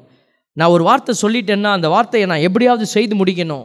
5 மணிக்கு நான் வந்து உங்களை பார்க்குறேன்னு சொன்னால் நீ 5 மணிக்கு அங்கே இருக்கணும். பிள்ளைங்கள்ட்ட அப்பா வந்து சாயந்தரம் வந்துடுவேன்னு சொன்னால் வந்துடணும், முக்கியமான காரணத்தை தவிர. அப்போது அந்த வார்த்தைக்கான வல்லமை சின்ன சின்ன காரியத்தில் நம்ம அந்த நிறைவை கொடுக்கணும். ஒருத்தருக்கு உதவி செய்கிறோம்னு சொல்லிட்டா உதவி செய்யணும். அந்த வார்த்தை மாறக்கூடாது. அந்த வார்த்தைக்கு வல்லமை உண்டு. அப்போ பாருங்கள், இந்த வார்த்தையினுடைய அபிஷேகம் நிறைய பேர் பார்த்திங்கன்னா இந்த கஞ்சத்தனத்துக்குள்ளே கடவுள்கிட்ட ஜெபம் பண்ணும்போது வார்த்தைகளை சரியாக பிரயோஜனப்படுத்த முடியல, பயன்படுத்த தெரியல, வார்த்தை வரமாட்டேங்குது. இந்த கஞ்சத்தனம். நம்ம வார்த்தையை அடுக்கி வைக்கல, ஆண்டவருக்கு முன்னாடி புகழ்ச்சி வார்த்தையை நம்ம எடுத்து கொடுக்கல. அதனால் இந்த மாதிரியான சூழல்கள். குட்டி பிள்ளைகள்லாம் இருப்பாங்க, குட்டி பிள்ளைகளுக்காக ஒரு கதை சொல்லுவோம். இந்த கஞ்சன் 2 பேர் 2 ஊரில் இருந்தானா, கஞ்ச பயலுக. 2 ஊருக்காரனும் என் ஊர் கஞ்சன் தான் பெரிய பெரிய கஞ்சன், நல்லா பிரமாதமான கஞ்சன். அவன் சொல்லிக்கிட்டான் என் ஊர் கஞ்சன் தான் பெரிய கஞ்சன். இது 2 கஞ்சர்களும் ஒரு நாள் யோசித்தாங்க. அதில் ஒரு ஊருக்காரன் யோசித்தான், சரி நாம் போய் அந்த ஊருக்காரன் ரொம்ப சிறப்பான கஞ்சன். கஞ்சன்னா ஸ்டிஞ்சி ஃபெல்லோ. பிள்ளைங்களுக்கு அந்த வார்த்தை புரியுமான்னு தெரியல. ஸ்டிஞ்சி, எதையுமே செலவு பண்ண மாட்டான், எல்லாத்தையும் ரொம்ப கடுமையாக அப்படி பார்த்து பார்த்து தான் பயன்படுத்துவாங்க. அந்த ஊருக்காரன் என்ன பண்ணான்னா, இந்த ஊருக்காரன்ட்ட ஒரு நாள் வந்தானா. வந்து, ஐயா உங்களை வணங்குறேன், நான் தான் அந்த ஊரில் இருக்கிற கஞ்சன். அப்படியா, உங்களை பற்றி நான் நிறைய கேள்விப்பட்டிருக்கிறேனே, வாங்க வாங்க அப்படின்னு. உங்கள்கிட்டேருந்து நான் கொஞ்சம் கற்றுட்டு போகலான்னு வந்திருக்கிறேன், இன்னும் எப்படி கஞ்சத்தனத்தோட ஆழமாக இருக்கிறது அப்படின்னு. சரி வாங்க அப்படின்னு. அது போன நேரம் ஒரு மாலை நேரம். உடனே உட்காந்துருக்கும் போது அவர் என்ன பண்ணிட்டாரா, லைட்டை ஆஃப் பண்ணிட்டார். யார்? அந்த வீட்டில் இருந்த கஞ்சன். என்னங்க திடீர்னு லைட் ஆஃப் பண்ணிட்டீங்க? இதை நம்ம 2 பேரும் வாயில் தானங்க பேச போகிறோம், காதில் கேட்க போகிறீங்க, உரையாடுறதுக்கு எதுக்குங்க லைட்டு? அதான் ஆஃப் பண்ணிட்டேன். ஆஹா, என்னங்க சிறப்பான கஞ்சனாக இருக்கிறீங்க, உங்க தான் பெருமையாக இருக்குது சார் அப்படி சொல்லிட்டு பேசிக்கிட்டே இருந்துட்டு அப்புறம் பல கேள்விகள் எல்லாம் கேட்டு பரிமாறிக்கிட்டு கடைசியாக சரி நான் கிளம்புறேன் சார் அப்படின்னு அவர் கிளம்புறப்போ அவர் லைட்டை போடுறேன், லைட்டை போடுறேன், இடிச்சிக்காதீங்க எங்கேயாவது அப்படின்னாராம். அவர் சொன்னார், ஐயா கொஞ்சம் பொறுங்க, லைட்டை போட்டுறாதீங்க அப்படின்னா. ஏங்க அப்படின்னு. இல்லை, இருட்டில் தானே பேசிக்கிட்டு இருக்கிறோன்னு வேட்டியை மடித்து கக்கத்தில் வச்சுருக்கிறேன் அப்படின்னானா. அவன் இவன் காலில் விழுந்துட்டானா. வேட்டியை இருட்டில் தானே பேசுகிறோம், வேட்டி எதுக்குன்னு சொல்லி அழுக்காயிடுமேன்னு நான் மடித்து கையில் வச்சுருக்கிறேன் அப்படின்னு. இன்றைக்கி நம்ம மக்கள் ஆண்டவருடைய காரியத்தில் கூட இப்படி தான். கஞ்சத்தனத்தினுடைய உச்சகட்டம். கடவுளுக்கு கொடுத்தா கூட அளந்து கொடுக்கணும். ஆண்டவருடைய வார்த்தை பாருங்கள், நமக்கு நிறைவாய் கொடுக்கப்படுகிறது. ஆண்டவருடைய வார்த்தை பல இடத்துல ஆண்டவர் நம்மளோட பேசிக்கொண்டே இருக்கிறார் பாருங்களேன். இன்றைக்கி 2வது வாசகத்தினுடைய அழுத்தம் நம்ம என்னன்னு புரிஞ்சுக்கிறதுக்கு நல்ல ஒரு வாசகம் அது. இக்காலத்தில் நாம் படும் துன்பங்கள் எதிர்காலத்தில் நமக்காக வெளிப்பட போகிற மாட்சியோடு ஒப்பிட தகுதியற்றவை என நான் எண்ணுகிறேன். அப்போ இந்த காலத்தில் நீ துன்பப்படுறீன்னா அந்த துன்பமெல்லாம் வரப்போகிற மாட்சிக்கு முன்னாடி கொஞ்சம் கூட அதை ஈடு செய்ய முடியாது. அவ்வளோ உயரத்துக்கு உனக்கு மாட்சி கொடுக்க போகிறார் கடவுள். நீ இவ்வளோ துன்பப்பட்ட, இவ்வளோ கிடச்சிச்சு, இவ்வளோ உழைச்சேன், இவ்வளோ காசு கிடச்சிச்சு, எங்கெங்க கைக்கும் வாய்க்கும் தாங்க இருக்குது. விவசாயிகள் சொல்கிறாங்க, எங்கே விதைய போட்டோம், எங்கே பத்துதுங்க அப்படின்வாங்க. அந்த மாதிரிலாம் இருக்காது. நீ இந்த உலகத்தில் ஆண்டவருக்கென்று துன்பப்பட்டின்னா உன்னுடைய மாட்சி பல மடங்கு ஆசீர்வாதமாக கொடுக்க போகிறார் கடவுள். Praise the Lord. இதை தான் வேதம் சொல்லுகிறது. ஆகவே இம்மாட்சியுடன் கடவுளின் மக்கள் வெளிப்படுவதை நல்லா பாருங்களேன். வார்த்தையை அவ்வளவு அப்படி அருமையாக வைக்கிறார் பவுலடியார். அந்த மாட்சியோடு சும்மா நோஞ்சானா இல்லை, மாட்சியை இழந்துட்டு வர பிள்ளைகளா இல்லை, அம்மாட்சியுடன் கடவுளின் மக்கள் வெளிப்படுவதை காண்பதற்காகவே படைப்பே பேராவலோடு காத்திருக்கிறது. படைப்புனா மரம், செடி, கொடி, புல், பூண்டு, சிட்டுக்குருவி எல்லாமே, விலங்குகள், பறவைகள் எல்லாமே காத்திருக்கிறது. ஏனெனில் படைப்பு பயனற்ற நிலைக்கு உட்பட்டுள்ளது. தானே விரும்பியதால் அப்படி இருப்பது ஆகவில்லை, அதை உட்படுத்தினவரின் விருப்பத்தால் அவ்வாறு ஆயிற்று. ஏனினும் அது எதிர்நோக்க இழந்த நிலையில் இல்லை, அது அழிவுக்கு அடிமைப்பட்டிருக்கும் நிலையிலிருந்து விடுவிக்கப்பட்டு கடவுளின் பிள்ளைகளுக்குரிய பெருமையையும் விடுதலையும் தானும் பெற்றுக்கொள்ளும் என்கிற எதிர்நோக்கோடு இருக்கிறது. படைப்பெல்லாம் அந்த எதிர்நோக்கோடு இருக்கும்போது தேவ பிள்ளைகளே, படைப்பினுடைய உச்சமாக இருக்கிற மனுஷ இனம் நீயும் நானும் அந்த எதிர்நோக்கோடு இருக்கணுமா வேண்டாமா? அந்த எதிர்நோக்கோடு இருக்கணும்னா என்ன செய்யணும்? அந்த எதிர்நோக்கை எது கொடுக்குதுன்னு நம்ம பார்த்து அறிந்து கொள்ளணும். அதை தான் ஆண்டவர் இன்றைக்கு நமக்கு அழகாக பேசுகிறாரு. அதை கொடுப்பது இறைவார்த்தை. இறைவார்த்தையினுடைய அந்த எக்ஸ்டென்ஷன் தான் நம்மளுடைய பல அடையாளங்களாக வெளிப்பட்டு கொண்டு இருக்கிறதுங்க. இந்த இறைவார்த்தை கடவுளுடைய மையமாக இருக்கிறது, வார்த்தை மையமாக இருக்குது. வார்த்தை மனு உருவானார்னு தான் சொல்லுறோம்.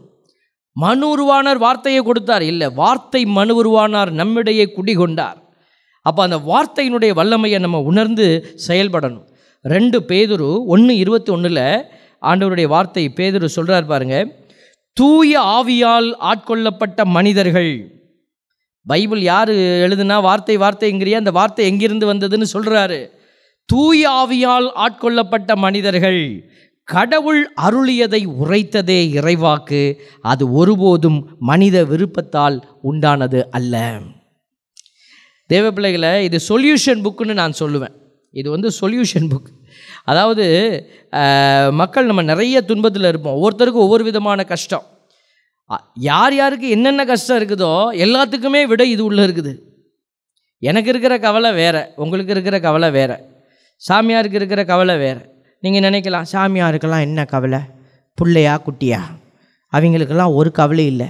சிஸ்டருக்கெல்லாம் பாரு என்ன கவலை, வெள்ளையும் சொல்லையுமா நல்லா துணியை போட்டுட்டு நல்லா லாத்துறாங்க. நம்ம வீட்டில் நாம் தான் புள்ள குட்டியை வச்சுக்கிட்டு கஷ்டப்பட்டுட்டு இருக்கிறோம் அப்படின்னு நீங்கள் நினைக்குவீங்க. இங்கே பாருங்கள், ஏதாவது ஒரு சிஸ்டர் யாராவது கிடைச்சாங்கன்னா போய் மெதுவாக கேளுங்க, உங்கள் பங்கில் இருப்பாங்க. சிஸ்டர், உங்கள் வாழ்க்கையில் ஏதாவது கஷ்டம் கவலை இருக்குதா சிஸ்டர் அப்படின்னு மட்டும் கேளுங்களேன். அந்த சிஸ்டர் ஒரு நிமிஷம் அப்படி யோசிச்சுட்டு இப்படி பார்ப்பாங்க, பார்த்துட்டு அழுவ ஆரம்பிச்சிருவாங்க. ஏன் தெரியுமா? அவ்வளோ கவலை அங்கே இருக்குது. எதுக்கு இப்படி பார்க்குறாங்க? அழுவுறதை பார்த்துட்டா அது ஒரு கவலையாக போய் சொல்லிவிடுவாங்க. பாரு, ஊரெல்லாம் போய் ஊதி விட்டுட்டு இவ கான்வெண்ட்டை அசிங்கப்படுத்துகிறா சபையை அப்படி சொல்லிடுவாங்க. அதனால் அழுவுறதை கூட அவங்க நிம்மதியாக அழுவ முடியல. கவலை இருக்குது, எல்லாத்துக்கும் கவலை இருக்குது. தீபன் சாமியை பார்க்குறீங்க, ஆல்பர்ட் சாமி, இவங்களுக்கெல்லாம் என்ன கவலை? கேளு. சாமியார்களுக்கெல்லாம் கவலை இல்லைன்னு சொல்ல மாட்டாங்க வெளியில். நீ மட்டும் கேட்டுட்டேன்னு வச்சுக்கோ, எங்களுக்கெல்லாம் என்ன கவலை, வி ஆர் ஓகே அப்படின்னு சொல்லிட்டு சாமியார் ரூமில் போய் கதவை சாத்திட்டு செவுத்தில் முட்டி அழுவுறது எங்களுக்கு மட்டும்தான் தெரியும். ஒரு சாமியார், தேவ பிள்ளைகளை, ஒரு சாமியார் எங்கள் ஊரில் இருக்கிறாங்க, நல்ல ஃபாதரு. அவர் மார்க்கெட்டில் காய்கறி வாங்குறாரு. ஒரு அம்மா சொல்லுது, இந்த சாமியார் என்ன ஃபாதர் இப்படி இருக்கிறாரு, கொஞ்சம் கூட இங்கிதமே இல்லை. நான் உடனே என்னாச்சு மார்க்கெட்டில் காய்கறி வாங்கிட்டு இருக்கார் ஃபாதர். மார்க்கெட்டில் காய்கறி தானே வாங்கினார், டாஸ்மார்க்கில் என்ன பாட்டிலாக வாங்கினார்? அட ஏம்மா இந்த மாதிரி நானே பதறி போயிட்டேன். இங்கீதம் உங்கீதம்னு என்னென்னமோ சொல்லிவிட்டியம்மா. அவர் சாப்பாட்டுக்கு அவர் வாங்குறாரு, உனக்கு என்னம்மா பிரச்சனை? ஏன் ஆளா இல்லை? அவர் போய் நின்றுக்கிட்டு கத்திரிக்காய் என்ன விலை, வெங்காயம் என்ன விலைன்னு. பார்த்தீங்களா பிள்ளைகளே, ஒரு சாமியார் மார்க்கெட்டில் போய் காய்கறி வாங்குறது கூட பாடுபட மக்கள் எந்தெந்த பார்வையில் பார்க்குறாங்க பாருங்களேன். அதுக்கு சொல்ல வரோம் நாங்கள். தேவ பிள்ளைகளை, இப்படிப்பட்ட ஒரு உலகத்துக்குள்ளே நம்ம போராடி, அதாவது துன்பம் இல்லாமல் இல்லைங்க, அதை சொல்ல வரேன் நான். நீ நினச்சிக்கிட்டு இருப்பீங்க நம்ம துன்பம் தான் பெரிய துன்பம், அங்கே போய் பார்த்து கதவை திறந்து வெளியில் போய் பாருங்கள், அங்கே நம்ம துன்பம்லாம் பெரிய துன்பமே கிடையாதுன்னு நம்ம ஓடி விடாந்துடும். அந்த கதையெல்லாம் சொல்லுவாங்கள்ல, ஒருத்தன் கடவுள்கிட்ட போய் கேட்டானா, என் துன்பம் பெருசாக இருக்குது எடுத்துக்காண்டவர். அவர் சொன்னாராம், எல்லாம் உன் துன்பத்தெல்லாம் ஒரு மூட்டையில் போட்டு கட்டி கொண்டு வா அப்படின்னாராம். கட்டி கொண்டு போனானா, அந்த ரூமில் போய் உன் மூட்டையை தூக்கி போட்டுட்டு அங்கே இருக்கிற வேறு ஏதாவது லேசாக இருக்கிற மூட்டையை தூக்கிட்டு போ அப்படின்னாரான். அவன் இவன் கதவை திறந்தும் இருட்டாக இருந்துச்சான், தூக்கி விட்டு எறிஞ்சிட்டான். மூட்டையை விட்டு எறிஞ்சிட்டு அவன் போய் தூக்கி பார்த்தானா எல்லாம் பெரிய பெரிய வெயிட்டாக இருந்துச்சான். அப்புறம் ஒரே ஒரு மூட்டை மட்டும் லேசாக இருந்துச்சு. தூக்கிட்டு வெளியில் வந்து வெளிச்சத்தில் பார்த்தானா அவன் தூக்கி போட்ட மூட்டையை தூக்கிட்டு வந்திருக்கான். நம்ம நினச்சி பைபிள் அதான் சொல்லுது, உனக்கு வந்து உன் திராணிக்கு மேலே அவர் சோதிக்க விட மாட்டார். Praise the Lord. திராணிக்கு மேலாக அவர் என்ன செய்வதில்லை, நம்மளை சோதிப்பதில்லை. அவர் அவ்வளவு நல்லவர், நமக்கு உரியதான் கொடுத்துருக்கிறார், நம்ம ஏற்றுக்கொள்ளணும், அவ்வளோதான். அப்போ அந்த பிரச்சனைகளுக்கு சொல்யூஷன் எங்கே இருக்குது? இது உள்ளே இருக்குது. நீங்கள் எடுத்து வாசிச்சு பாருங்கள். நீங்கள் அங்கே ஓட வேண்டாம், இங்கே ஓட வேண்டாம், டு உடுக்க அடிக்க வேண்டாம், மந்திரவாதிக்கிட்ட போக வேண்டாம், எந்த சாமியார் வல்லமையாக ஜெபிக்கிறாரு தேட வேண்டாம். உன் கரத்தில் இருக்கிற இந்த அதிசய புத்தகத்தை நீ நோக்கி ஓடு. இந்த புஸ்தகம் உனக்கான விடையை உனக்கு காட்டி கொடுக்கும். உன் குழப்பத்திற்கான விடையை காட்டி கொடுக்கும். அதில் தான் இதை சொல்கிறோம், இது அதிசய புத்தகம். இட்ஸ் அ மேஜிக்கல் புக்குங்க. இதுக்கு வயசு 3000 வருஷத்துக்கு மேலே இருக்குதுங்க. எந்த புஸ்தகமாவது 3000 வருஷமாக உயிரோடு இருக்குதா? சரி, உயிரோடு இருக்குது, பொட்டியில் பூச்சி வச்சுருப்பாங்க. நான் உயிரோடு இருக்குன்னு சொல்கிறது ஆர்டினரி பீப்புள் கையில், சாதாரண மக்கள் கையில் ஒரே ஒரு வேத புத்தகம், ஒரு மதத்தை சார்ந்த புத்தகம் சாதாரண எளிய மக்களுடைய கரத்திலிருந்து உயர்குடி மக்களுடைய கரத்தில் இருக்கிற வரைக்கும் சேமாக இருக்குது அப்படின்னா இந்த ஒரே ஒரு விவிலியம் மட்டும்தான். Praise the Lord. வேறு எந்த மதமும் அப்படி கிளைம் பண்ணவே முடியாதுங்க. தெரியும் அவங்க மதம் என்ன சொல்லுதுன்னு கற்று வைத்திருப்பாங்க. ஆனால் மதத்தினுடைய அந்த சட்ட புத்தகம் எளிய மக்களுடைய கையிலெல்லாம் இருக்காதுங்க. ஆனால் கிறிஸ்தவத்தில் மட்டும்தான் எளிய மக்களுடைய கரத்திலையும் ஆண்டவருடைய வார்த்தை கடந்து சென்று கொண்டு இருக்கிறது. இதோ இன்னும் உயிரோடு இருக்கிறது. இதை திறந்து வாசிக்கும் போது உயிருள்ள வார்த்தை உன்னோடு பேசுது. அது சும்மா பேசாது, விடுதலையை கொடுக்கும். வெற்றியோடு அந்த வார்த்தை உன்னை தேடி வருது. ஆண்டவருடைய வார்த்தை அதனால தான் சொல்லுகிறோம் பாருங்கள். 2 தீமோத்தேயு 3:16 சொல்லப்பட்டிருக்கிறது, மறைநூல் அனைத்தும் கடவுளின் தூண்டுதல் பெற்றுள்ளது. சும்மா இல்லை, கடவுளின் தூண்டுதல். அது கற்பிப்பதற்கும் கண்டிப்பதற்கும் சீராக்குவதற்கும் நேர்மையாக வாழ பயிற்றுவிப்பதற்கும் பயனுள்ளது. இவ்வாறு கடவுளின் மனிதர், எதற்காக இதெல்லாம் இருக்குதுன்னா, இவ்வாறு கடவுளின் மனிதர் தேர்ச்சி பெற்று நற்செயல் அனைத்தையும் செய்ய தகுதி பெறுகிறார். நீ வெற்றி அடையணும், நீ தேர்ச்சி அடையணும் பரீட்சையில். உலகம்தான் பரீட்சை எழுதுகிற பேப்பர். இந்த உலகத்தில் நடக்கிற காரியங்கள் தான் நம்ம எழுதிக்கிட்டு இருக்கிறோம். அதில் நீ தேர்ச்சி அடையணும். அதுக்கு நமக்கு கற்றுக் கொடுக்குற ஒரே ஒரு புத்தகம் இந்த வேத புத்தகம் தான். அதனால தான் சொல்கிறோம், இந்த மேஜிக்கல் புக்கு மாதிரிலாம் நீங்கள் மந்திர புத்தகம் மாதிரி பயன்படுத்தக்கூடாது. எப்படி? கண்ணை மூடிக்கிட்டு அல்லேலுயா அல்லேலுயா அல்லேலுயா அல்லேலுயா அல்லேலுயா அல்லேலுயா அல்லேலுயா இன்றைக்கி நல்ல வார்த்தை கொடுப்பார் ஆண்டவர். ஒருத்தன் இப்படி தான் அப்படி திறந்து வாசிப்பானா? நீ கடவுளுக்கு சொல்லக்கூடாது எனக்கு நல்ல வார்த்தையை போடுன்னு. நீ எடுத்து ஏதாவது ஒரு திருப்பாடலை வாசி, ஆட்டோமேட்டிக்காக ஆண்டவர் உனக்கு வார்த்தையை வைப்பார். நீங்கள் இப்படி பார்த்து தான் வைக்கணும்னு அவசியம் இல்லை. என்றைக்காவது ஒரு நாள் செய்யலாம், டெய்லி செய்யக்கூடாது. ஒரு ஆள் இப்படி தான் செஞ்சுக்கிட்டே இருப்பாரான். டப்புன்னு திறந்தாராம் பாருங்க, யூதாஸ் நாண்டு கொண்டு செத்தான்னு வந்துச்சான். ஐயோ இன்றைக்கி நல்லா இருக்கிற மாதிரி தெரியலையே, ஒரு மாதிரி கடுமையான வார்த்தை. உடனே அவள் திருப்பி கண்ணு மூடிட்டு அலலியோ நீயும் போய் அவ்வாறே செய் அப்படின்னு வந்துச்சான். அப்படி தான் வரும், இந்த மாதிரிலாம் வாசித்தா அப்படி தான் வரும். அதனால் தேவ பிள்ளைகளே, ஆண்டவருடைய வார்த்தை நமக்கு நிறைவாக கொடுக்கப்பட்டிருக்குதுங்க. நாங்கள் எல்லாத்தையும் இந்த குறுகிய நேரத்தில் சொல்ல முடியல எங்களுக்கு. அதனால் இந்த பாருங்கள், 100 நாளாக நம்ம 100 நாளில் இன்னும் 1000 நாள் போனாலும் நம்ம வேதத்தினுடைய அற்புதத்தை பேசிக்கிட்டே இருக்கலாம். ஆண்டவர் சொல்கிறார் பாருங்கள், இணைச்சட்டம் 27:26 ஆண்டவருடைய வார்த்தை சொல்லுது, இத்திருச்சட்டத்தின் வார்த்தைகளை எல்லாம் கடைபிடித்து நடவாதவர் சபிக்கப்படட்டும், உடனே மக்கள் அனைவரும் அப்படியே ஆகட்டும் என்பர். பார்த்தீங்களா, மக்கள் ஏற்றுக்கிட்டாங்க. சபிக்கப்படட்டும்னா அப்படியே ஆகட்டும், ஏன் நடக்கணும். அப்போ இறை வார்த்தை என்பது எதற்காக கொடுக்கப்படுகிறது? ஆண்டவருடைய வார்த்தை எதற்காக நமக்கு கொடுக்கப்பட்டதுன்னா, அதை கேட்கிறதாக மட்டும் இருந்து விடக்கூடாது, அதன்படி செயல்படுகிற அடையாளமாக நம்ம அதை மாற்றணும். திருவெளிப்பாடு 1:3 சொல்லப்பட்டிருக்கிற அந்த காரியம், இறைவாக்குகளை படிப்போரும் இவற்றை கேட்போரும் இந்நூலில் எழுதியுள்ளவற்றை கடைபிடிப்போரும் பேறு பெற்றோர். Praise the Lord. பார்த்தீங்களா, யார் பேறு பெற்றவங்க? முதல்ல கேட்கணுங்க, இறைவாக்குகளை படிக்கணும். படிப்போரும் இவற்றை கேட்போரும் இந்நூலில் எழுதியுள்ளவற்றை கடைபிடிப்போரும் பேறு பெற்றோர். இதோ காலம் நெருங்கி வந்து விட்டது. அதனால தான் நாங்கள் சொல்லுகிறோம், முதல்ல பைபிள் எடுத்து படிங்க. First read. படிக்க முடியலையா, நாங்கள் சொல்கிறதையாவது கேளுங்க. எதுவுமே நீ செய்ய மாட்டேன்னா நீ நிலத்தில் விதையே விதைக்காத ஒரு ஆள். இப்போ விதை உங்ககிட்ட கொடுத்து போய் விதைங்கன்னு சொன்னால் நீங்கள் எங்கே போய் விதைக்கணும்? நிலத்தில் விதைக்கணும். இந்த உடல் தான் நிலமாகிய அடையாளம். விதை விதைக்கப்படுகிற நிலம் இதுதான். இந்த உள்ளத்தில் தான் இந்த விதையை விதைக்கணும். நம்ம விதைச்சா தான் அது விளைய ஆரம்பிக்கும். நீ விதைக்கவே இல்லை, டப்பாவில் மூடி மாடத்தில் வச்சுட்ட அப்படின்னா எப்படி விளையும்? அது விளையாது. நிறைய பேர் அப்படி தான் வார்த்தையை உள்ளுக்குள்ளே அனுப்பாமல் எனக்கெல்லாம் தெரியும், கடவுள் என்ன சொல்கிறார் எனக்கெல்லாம் தெரியும். பைபிளில் ஆண்டவருடைய வார்த்தை சொல்லப்பட்டிருக்கிறது, ஆர்வத்தோடு தேட முடியாதபடி திரை மூடி இருக்குதான். 2 கொரிந்தியர் 3:14 வாசிக்கிறேன் பாருங்க.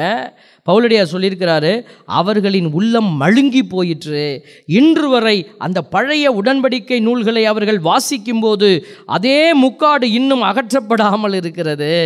கிறிஸ்துவின் வழியாய்த்தான் அது அகற்றப்படும். இன்று வரை, நல்ல கவனிங்க, இன்று வரை மோசையின் திருச்சட்டம் வாசிக்கப்படும் போதெல்லாம் அவர்களின் உள்ளத்தை ஒரு திரை மூடி இருக்கிறது. ஆனால் ஆண்டவர் பால் திரும்பினால் அந்த திரை அகற்றப்படும்.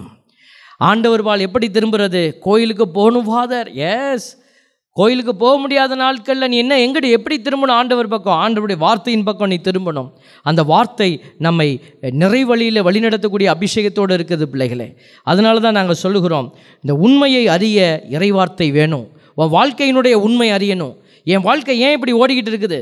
நிறைய பேர் சந்தேகம் கேட்குறாங்க, எனக்கு மட்டும் ஏன் ஃபாதர் இந்த துன்பம், எனக்கு ஏன் இப்படி தோல்வி, எனக்கு ஏன் என் வாழ்க்கை, என் குடும்பத்தில் இப்படி ஒரு பிரச்சனை? உடனே நீங்கள் சாமியார்கிட்ட கேட்டால் எங்களுக்கும் தெரியாதுங்க. சாமியாரெல்லாம் கண்ணை மூடிட்டு உடனே ஜீ பும்பா பூ அப்படின்னு சொல்கிறதுக்கு இங்கே ஒன்றும் இல்லைங்க, பெரிய சக்தியெல்லாம் கிடையாது.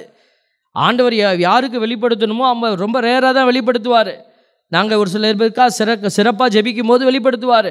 சும்மா உட்காந்துக்கிட்டு ஏமாத்து சாமியார் கிடையாது. நாங்கள் வா எல்லாத்துக்கும் நான் விடை சொல்கிறேன், தட்சிணை வச்சுட்டு பேசுவோமா அப்படின்னு கேட்குற சாமியார் நம்ம இல்லை. நாங்கள் என்ன சொல்கிறோம், உங்களை ஆண்டவரிடத்துல போ, கரம் உயர்த்து, அப்படி தான் நாங்கள் சொல்லி கொடுக்குறோம். ஆண்டவர் சொல்கிறார், உண்மையை உனக்கு உணர்த்துவேன்.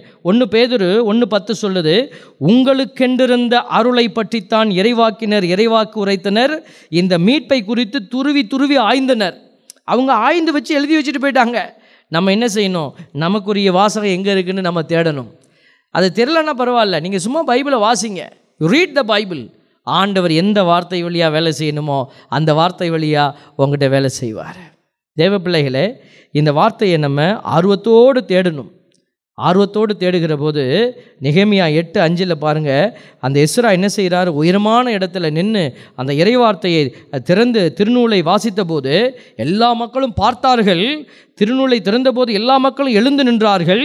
அப்பொழுது எஸ்ரா மாபெரும் கடவுளாகி ஆண்டவரை வாழ்த்தினார். மக்கள் எல்லோரும் கரங்களை உயர்த்தி ஆமேன் ஆமேன் என்று பதில் உரைத்தார்கள். பணிந்து முகங்குப்புற விழுந்து ஆண்டவரை தொழுதார்கள். பார்த்தீங்களா, அந்த வார்த்தைக்கு எவ்வளோ வல்லமை, அவங்க எவ்வளோ ஒரு ரெஸ்பான்ஸ் கொடுத்தாங்க. பார்த்தீங்களா, உட்கார்ந்துருந்தவங்களாம் எந்திரிச்சாங்க, ஆமேன் ஆமேன்னு கத்துனாங்க, கரங்களை உயர்த்தினாங்க. அதுவும் பத்தலைன்னு சாஷ்டாங்கமாக முகம் குப்புற விழுந்து ஆண்டவருடைய வார்த்தையை அவர்கள் தொழுதார்கள். இன்றைக்கி நாம் இந்த வார்த்தையை எப்படி பயன்படுத்தி கொண்டு இருக்கிறோம்? ஆகவே இந்த வார்த்தைக்கு எல்லா சூழ்நிலைகளிலும் இறைவார்த்தையை நம்ம ஏற்றுக்கொள்ளணும், அறிவிக்கணும். ஆண்டவர் விரும்புகிறார் அதை. 1 தெசலோனிக்கர் 1:6 ஆண்டவர் நம்மோடு பேசுகிறாரு. மிகுந்த வேதனை நடுவிலும் நீங்கள் தூயாவி அருளும் மகிழ்வோடு இறைவார்த்தையை ஏற்றுக்கொண்டீர்கள். இவ்வாறு எங்களைப் போலவும் ஆண்டவரைப் போலவும் நடப்பவரானீர்கள். இப்போ எல்லா சூழ்நிலைகளும் ஆண்டவருடைய வார்த்தையை மகிழ்ச்சியோடு ஏற்றுக்கொள்கிற பிள்ளைகள் ஆண்டவருக்கு உகந்த பிள்ளைகள்னு பவுலடியார் அறிக்கை செய்கிறாரே. அப்போ நீங்கள் இந்த நாட்களில் யோசித்து பாருங்கள், நான் நல்ல நிலத்தில் விதைக்கப்பட்டிருக்கிற அந்த விதையினுடைய நிலமாக இருக்கிறேன்னா, என்னுடைய உள்ளமாகிய இந்த இதயத்தை நிலத்தில் விதை விதைக்கப்பட்டிருக்குதா? எந்த விதை? என்னுடைய வேதத்திலிருந்து எந்த விதை என்னுடைய இதயத்தில் விதைக்கப்பட்டிருக்கிறது? யோசித்து பாருங்கள். நீங்கள் இந்த நாட்களில் நீங்கள் ஒரு டெஸ்ட் வச்சு பார்த்துங்க. உங்களையே நீங்கள் டெஸ்ட் வச்சு பார்த்துக்கணும், உங்களையே சோதித்து பார்க்கணும். அப்போ இறைவார்த்தையினுடைய ஆழம் உங்களுக்கு எவ்வளோ தூரம் இருக்குங்கிறது தெரியணும். மனப்பாடம் பண்ணுறதை நான் சொல்லலை. மனப்பாடம் பண்ணுறதை விட உங்களுக்கு அதனுடைய மகிமையான அடையாளம் தெரிஞ்சால் கூட போதும். மனப்பாடம் பண்ண எல்லாராலையும் முடியாதுன்னு எங்களுக்கு தெரியும். ஒரு போதகர் சொன்னாராம் பிரசங்கத்தில், நான் விவிலியத்தை 18 முறை புரட்டி இருக்கிறேன், 18 முறை புரட்டி இருக்கிறேன். ஒருத்தர் கை தூக்கி கேட்குறார், ஐயா ஒரு சந்தேகம். உடனே ஒரு பிரசங்கியார் சொல்கிறாரு, நீ எங்கேருந்து வேணாலும் கேளு, பைபிளில் நான் 18 முறை புரட்டி இருக்கிறேன். ஏன்னா இது அத்துப்படி. எஸ், மெமரி இருக்கிறவங்களுக்கு ஓகே. அவர் சொல்லும்போது அந்த சந்தேகம் கேட்டவர் கேட்டாராம், ஐயா நீங்கள் விவிலியத்தை 18 முறை புரட்டி இருக்கிறீர்கள், வெரி குட். விவிலியம் உன்னை எத்தனை முறை புரட்டி இருக்கிறது? இதுதான் இன்றைக்கு சேலஞ்ச். வார்த்தையை வாசிக்கிறது, வார்த்தையை அறியணுங்க. அறியாத நிலையில் என் தெய்வம் எனக்கு தெரியும், என் கடவுளை எனக்கு தெரியும் எப்படி சொல்லுவேன்? நீ உன் தெய்வத்தை உனக்கு தெரியும் என்று எப்படி சொல்லுவேன்? வேதத்தை அறியாத போது. அந்தோனியாரை நமக்கு பிடிக்குது. அந்தோனியார் கையில் தூக்குனது பைபிளுங்க. குழந்தை இயேசு தானாக இறங்கி வந்தார். உன் வீட்டுக்குள்ளே இறைவனுடைய பிரசன்னம் தானாக இறங்கி வரும். எப்போ? உன் வீட்டில் இருக்கிற எல்லா பிள்ளைகளும் விவிலியத்தை தாங்கி அந்த விவிலியத்தை மகிமைப்படுத்துகிற போது. விவிலியத்திற்கு பின்னாடி நம்ம போகிற போது விவிலியம் ஏதாவது செய்யட்டும், செய்யும், கண்டிப்பாக செய்யும். நம்ம அந்த நோக்கத்தோடு போகக்கூடாது. நம்ம ஏதாவது எதிர்பார்த்து போகக்கூடாது. ஆண்டவருடைய வார்த்தைக்கு நான் மகிமை கொடுக்கிறேன் அப்படிங்கிற மகிமையோடு நீ இதை வாசித்து பார்த்தீங்கன்னா, நீ கேட்கிற ஆசீர்வாதத்தை விட அவர் கேட்காத பல ஆசீர்வாதத்தை உன் வீட்டுக்குள்ளே கொட்டுவார். சுயநலத்தோடு நம்ம எதையுமே அணுகக்கூடாது. நேற்றைய தினம் நாங்கள் மனவேதனையோடு, மன வலியோடு, மன அழுத்தத்தோடு இருக்கிற அந்த பீப்புளுக்காக, மனுஷங்களுக்காக நாங்கள் ஒரு இறை செய்தி கொடுத்தோம். த ஸ்ட்ரெஸ்டு பீப்புள். அந்த ஸ்ட்ரெஸ் உள்ள மக்கள் என்ன செய்யணும்னா, பைபிள் எடுத்து சத்தமாக பாடணுங்க. திருப்பாடலை பாடணும். பாடி ஜெபிச்சாங்கன்னா உன் ஸ்ட்ரெஸ் எல்லாம் போயிடும். ஸ்ட்ரெஸ் அப்படிங்கிறது எப்போ எங்கிட்டு வருது, எதனால் வருது? அவங்க தன்னை குறித்தே யோசிக்கிறாங்க, தன்னுடைய பிரச்சனைகளை குறித்தே யோசிப்பாங்க. அங்கே தான் அந்த அழுத்தத்தினுடைய ஆரம்பம், அழுத்தத்தினுடைய வேதனை அதிகமாகி அந்த மனச்சிதைவு வருது. தன்னை குறித்து சுயநலம். ஆண்டவர் சுயநலத்தினுடைய கடவுள் அல்ல. அவர் இறங்கி வந்தார், வார்த்தையானவர் மனு உருவானார், மனு எடுத்தவர் மக்களிடத்திலே போதகம் செய்தார், மக்களிடத்தில் போதனை செய்துட்டு கடைசியில் என்ன செய்தார்? கல்வாரி மலையில் ஏறினார், கையை விரிச்சார், அப்பா கிட்ட ஆவியை கொடுத்துட்டார், முடிஞ்சிருச்சு. இதில் அவருக்குன்னு அவர் என்ன செஞ்சுக்கிட்டார் பாருங்கள். வார்த்தை பிறருக்காகத்தானே மனு எடுத்தார், பிறருக்காகத்தானே கல்வாரி ஏறினார். அப்போ நீங்களும் நானும் இந்த பைபிளை வாசித்து ஆண்டவருக்காக நீ உன்னை கொடுக்கிற போது, ஆண்டவருக்கு மகிமை சேர்க்கணும்னு நினைக்கிற போது, உன் உள்ளத்தில் இருக்கிற ஸ்ட்ரெஸ் ரிலீஸ் ஆகிடும். உன் உள்ளத்தில் இருக்கிற அழுத்தங்கள் அது உடைந்து அப்படியே பனி போல் அது உருகி ஓடிடும். உன் காயங்கள் மாறிடும். செய்து பாருங்கள். We challenge in the name of the lord. ஆண்டவருடைய பெயரால் அதை நாங்கள் சவாலாக வைக்கிறோம். ஆண்டவர் இதை செய்கிறாரா இல்லையா பாரு. நீ யார்கிட்டையும் போக தேவையில்லை. நீயே விடுதலையை இந்த கிட்டிலேருந்து எடுத்துக்கொள்ளலாம். எல்லா வியாதிக்கும் இந்த கிட்டில் மருந்து இருக்குது. தெய்வ பிள்ளைகள் உணர்ந்து கொள்ள வேண்டிய விஷயங்கள் நிறைய உண்டு. எளிய செய்தி தான், செயல்பாடு கடினமானது. செய்து பாருங்கள். ஆண்டவர் உன் பக்கமாயிருந்து உனக்கு அருள் கூறுவார். உன் பக்கமாயிருந்து உன் காதோடு அவர் பேசுவார். அவர் உன் பக்கமாயிருந்து உனக்காக போரிடுவார். வெற்றியடைய வாழ்த்துகிறோம். ஆண்டவருடைய வார்த்தை உங்கள் வழியாக உயிருள்ள வார்த்தையாக மாற ஆண்டவர் உங்களையும் சாட்சியாக எழுப்ப உங்களை வாழ்த்தி ஆண்டவருடைய கரத்திலே ஒப்புக் கொடுக்கிறோம். ஆமென். அனைவரும் இணைந்து நம்முடைய நம்பிக்கையை அறிக்கையிடுவோம்.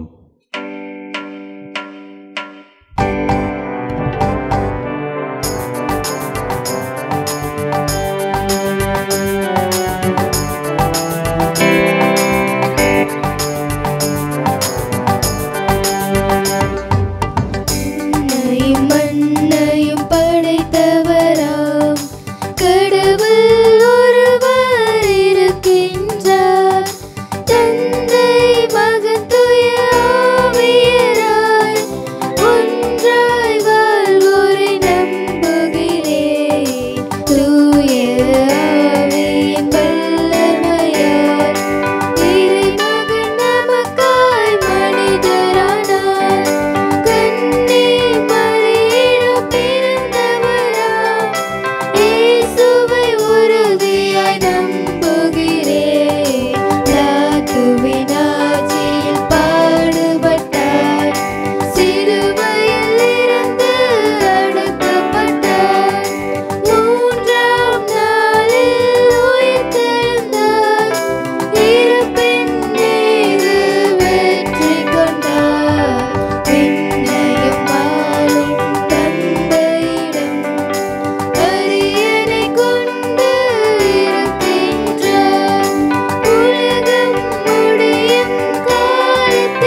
அன்புமிக்க சகோதர சகோதரிகளை, என்னுடையதும் உங்களுடையதுமான இப்பலி எல்லாம் வல்ல தந்தையாகி இறைவனுக்கு கேட்டதாகும்படி மன்றாடுங்கள். ஆண்டவர் தமது பெயரின் புகழ்ச்சிக்காகவும் ஆட்சிக்காகவும் நமது நன்மைக்காகவும் புனித திரு அவை அனைத்து நலனுக்காகவும் உமது கையிலின்றி பலியை ஏற்றுக்கொள்வாராக. ஆண்டவரே, உம்மை நோக்கி மன்றாடும் திரு அவையின் காணிக்கைகளை கண்ணோக்கி அருளும். உம் நம்பிக்கையாளர் புனிதத்தில் வளர உதவும் உணவாக இவற்றை மாற்றியருள்வீராக. எங்கள் ஆண்டவராகிய இயேசு கிறிஸ்து வழியாக உம்மை மன்றாடுகின்றோம்.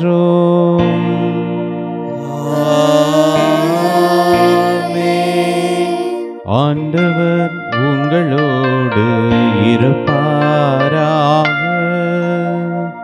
உம் ஆன்மாவோடும் இருப்பாராக. இதயங்களை மேலே எழுப்புங்கள். ஆண்டவரிடம் எழுப்பியுள்ளோம். நம் இறைவனாகிய ஆண்டவருக்கு நன்றி கூறுவோம்.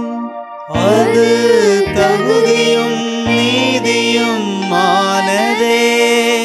ஆண்டவரே, தூயவரான தந்தையே, என்றும் உள்ள எல்லாம் வல்ல இறைவா, எங்கள் ஆண்டவராகிய கிறிஸ்து வழியாக எந்நாளும் எவ்விடத்திலும் நாங்கள் உமக்கு நன்றி செலுத்துவது மெய்யாகவே தகுதியும் நீதியுமாகும். எங்கள் கடமையும் மீட்புக்குரிய செயலுமாகும். கிறிஸ்துவின் இறப்பினை நாங்கள் அன்போடு கொண்டாடுகின்றோம். உயிர்ப்பினை உயிராற்றல் உள்ள நம்பிக்கையோடு அறிக்கையிடுகின்றோம். மாட்சியுடன் அவர் மீண்டும் வருவார் என உறுதியோடு எதிர்நோக்கி இருக்கின்றோம். ஆகவே புனிதர் வானதூதர் அனைவரோடும் சேர்ந்து நாங்கள் உம்மை புகழ்ந்தேத்தி முடிவின்றி பாடுவதாவது: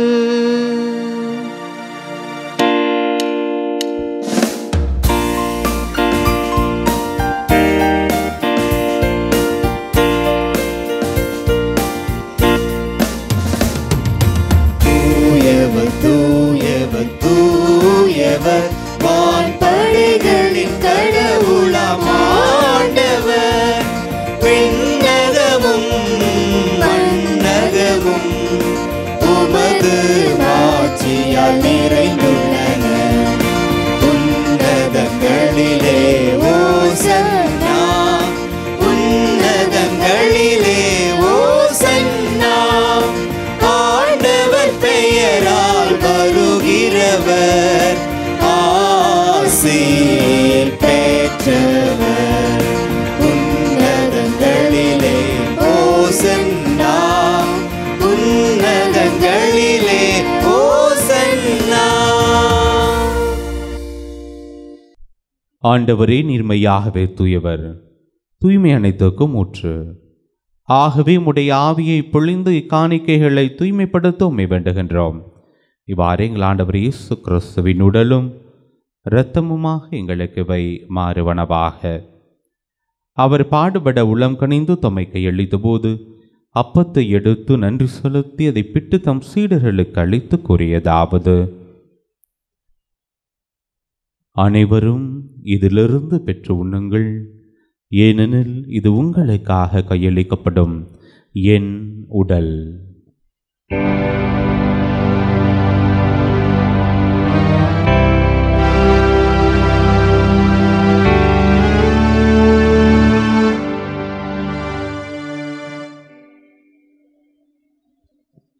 அவனமே இரவு பெருந்தை அருந்திய பின் கிண்ணத்தையும் எடுத்து மீண்டும் உமக்கு நன்றி கூறி தம் சீடர்களுக்கு அளித்து அவர் கூறியதாவது: அனைவரும் இதிலிருந்து பெற்று பருகுங்கள், ஏனெனில் இது புதிய நிலையான உடன்படிக்கைக்குரிய என் இரத்தத்தின் கிண்ணம். இது பாவ மன்னிப்புக்கென்று உங்களுக்காகவும் பலருக்காகவும் சிந்தப்படும். இதை என் நினைவாகச் செய்யுங்கள்.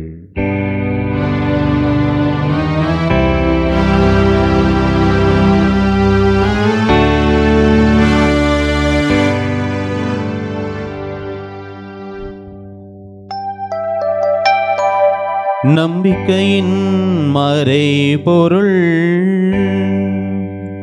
ஆண்டவரே, நீர் வருமளவும் உமது இறப்பினை அறிக்கையிடுகின்றோ, உமது உயிர்ப்பினையும் எடுத்துரைக்கின்றோ. ஆகவே ஆண்டவரே, நாங்கள் கிறிஸ்துவின் இறப்பினையும் உயிர்ப்பினையும் நினைவுகூர்ந்து வாழ்வு தரும் அப்பத்தையும் மீட்பளிக்கும் கிண்ணத்தையும் உமக்கு ஒப்புக் கொடுக்கின்றோம். உம் திருமுனின்று உமக்கு ஊழியம் புரிய தகுந்தவர்களை நீங்கள் ஏற்றுக்கொண்டீர். எனவே உமக்கு நன்றி செலுத்துகின்றோம். மேலும் கிறிஸ்துவின் உடலிலும் இரத்தத்திலும் பங்கு கொள்ளும் எங்களை தூய ஆவியார் ஒன்று சேர்க்க வேண்டுமென உம்மை தாழ்மையுடன் மன்றாடுகின்றோம். ஆண்டவரை, உலகெங்கும் பரவியிருக்கும் ஒரு திரு அவையை நினைவு கூர்ந்தருளும். எங்கள் திருத்தந்தை பிரான்சிஸ், எங்கள் மறைமாவட்டத்தின் பரிபாலகர் மேதக தேவதாஸ் அம்பரோஸ், எல்லா திருநிலையினராகிய அனைவரோடும் முது திரு அவை அன்பில் நிறைவு பெற செய்தருளும். ஆண்டவரே, இறைவார்த்தை ஒளியில் நடந்து வெற்றிக்கனியை பறிக்க இதோ உமோடு கரம் கோர்த்து நடந்து கொண்டிருக்கக்கூடிய ஒவ்வொரு பிள்ளைகளையும் நிறைவாய் நீர் வழிநடத்தி ஆசீர்வதிப்பீராக. துன்ப துயர நேரத்திலெல்லாம் அவர்கள் உம்முடைய துணையை கண்டு மகிழ்ந்து அவர்கள் உம்முடைய அருகிலிருந்து அவர்கள் என்றும் நிறைவை காண செய்வீராக. உயிர்த்தலும் எதிர்நோக்குடன் துயில் கொள்ளும் எம் சகோதர சகோதரிகளையும் இறந்தோர் அனைவரையும் இரக்கத்துடன் நினைவு கூர்ந்து முத திருமுக வழியினுள் ஏற்றருளும். எங்கள் அனைவர் மீதும் இரக்கமாயிரும். கடவுளின் கன்னித்தாயான புனித மரியா, அவருடைய கணவரான புனித யோசேப்பு, புனித திருத்தூதர்கள், இவ்வுலகில் உகந்தவராயிருந்தோராகிய புனிதர் அனைவருடனும் நாங்கள் நிலைவாழ்வில் பங்கு கொள்ளும் தகுதி பெற்று உம் திருமகன் இயேசு கிறிஸ்து வழியாக உம்மை புகழ்ந்தேத்தும் வரமருள உம்மை மன்றாடுகிறோம்.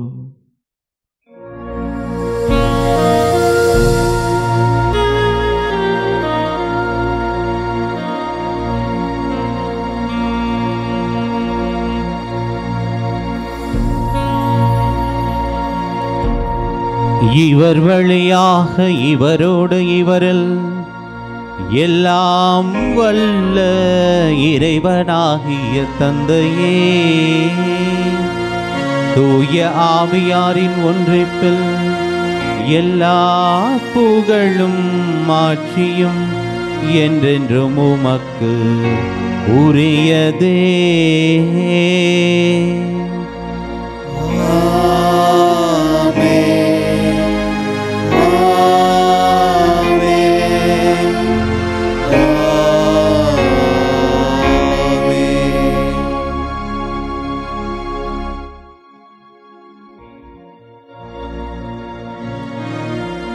மீட்பரின் கட்டளையால் கற்பிக்கப்பட்டு இறை படிப்பினையால் பயிற்சி பெற்ற நாம் துணிந்து பாடுவோம். விண்ணுலகில் இருக்கின்ற எங்கள் தந்தையே, உமது பெயர் தூயது என போற்றப் பெறுக. உமது ஆட்சி வருக. உமது திருவுளம் விண்ணுலகில் நிறைவேறுவது போல மண்ணுலகிலும் நிறைவேறுக. எங்கள் அன்றாட உணவை இன்று எங்களுக்கு தாரும். எங்களுக்கு எதிராக குற்றம் செய்வோரை நாங்கள் மன்னிப்பது போல எங்கள் குற்றங்களை மன்னியும். எங்களை சோதனைக்கு உட்படுத்தாதேயும், தீமையிலிருந்து எங்களை விடுவித்தருளும். ஆண்டவரே, தீமை அனைத்திலிருந்தும் எங்களை விடுவித்து எங்கள் வாழ்நாளில் அமைதியை கனிவுடன் அருள உம்மை மன்றாடுகின்றோம். உமது இரக்கத்தின் உதவியால் நாங்கள் பாவத்திலிருந்து எப்போதும் விடுதலை பெற்று யாதொரு கலக்கமும் இன்றி நலமாயிருப்போமாக. நாங்கள் எதிர்நோக்கி இருக்கும் பேரின்பத்துக்காகவும் எம் மீட்பராகிய இயேசு கிறிஸ்துவின் வருகைக்காகவும் காத்திருக்கின்றோம். ஏனெனில் ஆட்சியும் வல்லமையும் மாட்சியும் என்றென்றும் உமதே. ஆண்டவரே இயேசு கிறிஸ்துவே, அமைதியை உங்களுக்கு விட்டுச் சொல்கின்றேன், என் அமைதியையே உங்களுக்கு அளிக்கின்றேன் என்றும் திருத்தூதர்களுக்கு மொழிந்தீரே. எங்கள் பாவங்களை பாராமல் உமது திரு அவையின் நம்பிக்கையை கண்ணோக்கி உமது திருவுளத்திற்கு ஏற்ப அதற்கு அமைதியும் ஒற்றுமையும் அளித்தருள்வீராக. என்றென்றும் வாழ்ந்து ஆட்சி செய்கின்றவர் நீரே.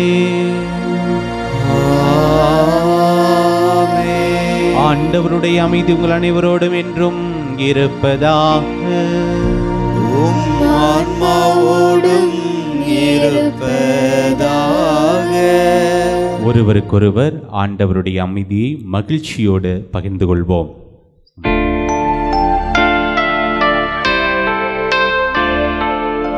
உலகின் பாவம் போக்கும் இறைவனின் செம்மறியே, எம்மேல் இரக்கம் வையும். உலகின் பாவம் போக்கும் இறைவனின் செம்மறியே, எம்மேல் இரக்கம் வையும். உலகின் பாவம் போக்கும் இறைவனின் செம்மறியே, எமக்கு அமைதி அருளும், எமக்கு அமைதி அருளும். இதோ இறைவனின் செம்மறி, இவரே உலகின் பாவங்களை போக்குபவர். செம்மறியின் விருந்துக்கு அழைக்க பெற்றோர் பேறு பெற்றோர். ஆண்டவரே, நீர் என் இல்லத்தில் எழுந்தருள நான் தகுதியற்றவன், ஆனால் ஒரு வார்த்தை மட்டும் சொல்லி அருளும், எனது ஆன்மா நலமடையும்.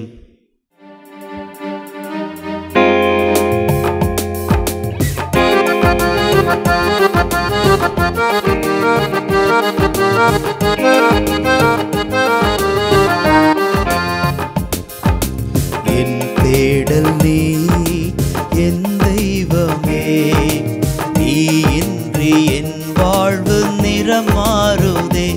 உன்னை மனம் தேடுதே, நீ வழிகாட்டுமே.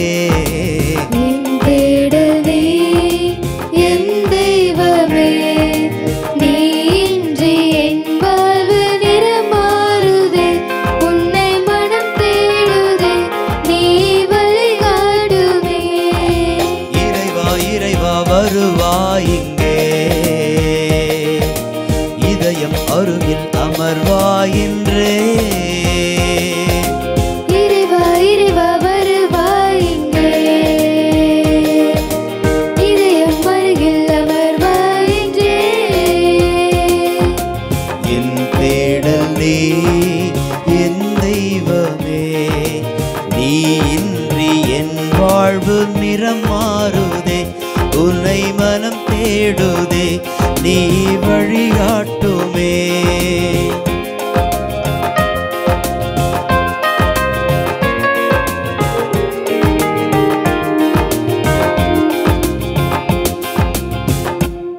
ஆண்டவருக்குள் பிரியமான அன்பு சகோதர சகோதரிகளே, இதோ இந்த ஒரு அருமையான நேரம், இது ஒரு அபிஷேகமான நேரத்திற்குள்ள நீங்கள் இப்போ கடந்து வரீங்க.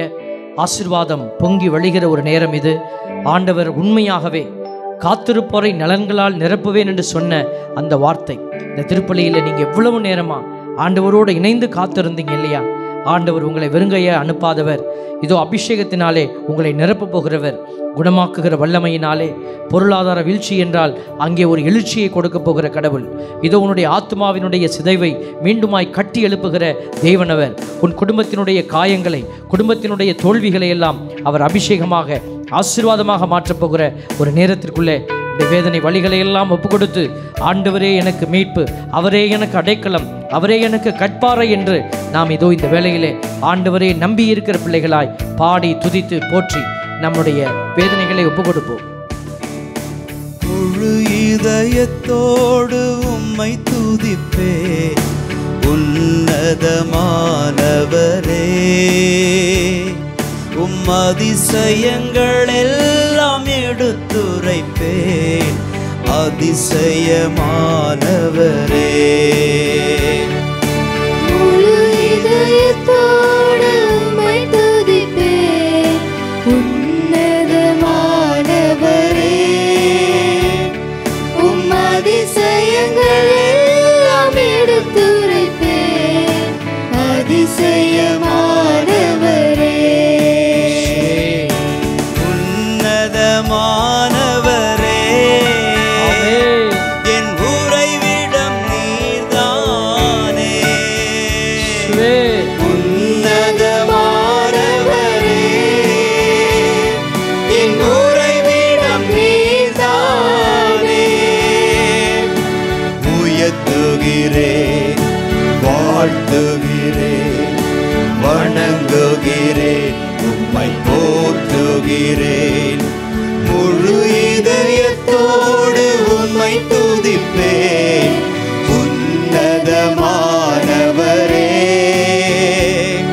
உம் அதிசயங்கள் எல்லாம் எடுத்துரைப்பேன் அதிசயமானவரே. இரக்கம் நிறைந்தவர், இதோ உம்முடைய அதிசயத்தை எடுத்து சொல்லக்கூடிய பாத்திரமாய் எங்கள் ஒவ்வொருவரையும் நீர் மாற்றுவீராக. இதோ இந்த மகனை, இதோ இந்த மகளை உடைய சாட்சியாய் எழுப்புவீராக. ஆண்டவரே, வார்த்தையை நம்பியிருக்கிற உடைய பிள்ளைகளை நீர் இந்த நேரம் சந்தித்து அவர்களுடைய வலி வேதனைகளை மாற்றும்படியாய் செபிக்கிறேன். மனிதர்களால் எழுந்த, சூழ்நிலைகளால் எழுந்த, இதோ சந்தர்ப்பங்களால் எழுந்த காரியங்கள் எதுவாயிருந்தாலும், வலிகள் வேதனைகள் எதுவாயிருந்தாலும் நீர் மாற்ற வல்லவர். இதோ இப்பொழுது ஒப்பு கொடுத்து செபிக்கிறோம். ஆசீர்வதியும் ஆண்டவரே. ஒடுக்கப்படுவோர்க்கு அடைக்கலமே, நெருக்கடி வேளையில் புகலிடமே. ஒடுக்கப்படுவோர்க்கு அடைக்கலமே, நெருக்கடி வேளையில் புகலிடமே. நெருக்கடி வேளையில் புகலிடமே, நெருக்கடி வேளையில் புகலிடமே. முழு இதயத்தோடு உம்மை துதிப்பேன் உன்னதமானவரே. உம் அதிசயங்கள் எல்லாம் எடுத்துரைப்பேன் அதிசயமானவரே. முழு இதயத்தோடு உம்மை துதிக்க வேண்டும் என்று கட்டளையிட்டபடியாக இதோ உம்முடைய அன்பு பிள்ளைகள் இதயத்தோடும் உள்ளத்தோடும் ஆற்றலோடும் உம்மை துதித்து கொண்டிருக்கிறார்கள். ஆண்டவரே, நீர் அந்த பிள்ளைகளுடைய உள்ளத்தை காண்பதற்காய் நன்றி, அவருடைய கவலை கண்ணீரை காண்பதற்காய் நன்றி, கரம் தொடுவதற்காய் நன்றி, பிள்ளைகளை எழுப்புவதற்காய் நன்றி. ஆண்டவர் தாமே மகிமை அடைகிறேன். நீ செய்கிற எல்லா நன்மைகளுக்கும் நன்றி செலுத்துகிறோம் ஆண்டவரே. நாடி தேடி வரும் மனிதர்களை தகப்பன் கைவிடுவதே இல்லை. நாடி தேடி வரும் மனிதர்களை தகப்பன் கைவிடுவதே இல்லை. ஒருபோதும் கைவிடுவதே இல்லை, ஒருபோதும் கைவிடுவதே இல்லை. முழு இதயத்தோடு உம்மை துதிப்பேன் உன்னதமானவரே. உம் அதிசயங்கள் எல்லாம் எடுத்துரைப்பேன் அதிசயமானவரே. முழு இதயத்தோடு உம்மை துதிப்பேன் உன்னதமானவரே. உன்னதமானவரே, உம் அதிசயங்கள் எல்லாம் எடுத்துரைப்பேன் அதிசயமானவரே. அதிசயமானவரே, உன்னதமானவரே, கிருபையால் நிரப்போ. என் உறைவிடம் நீதானே. ஆற்றலும் ஆண்டவரே, உன்னதமானவரே, அடைக்கல பாறையே, என் உறைவிடம் நீதானே. பரிசுத்தரே, உயர்த்துகிறேன், வாழ்த்துகிறேன், வணங்குகிறேன், உம்மை போற்றுகிறேன்.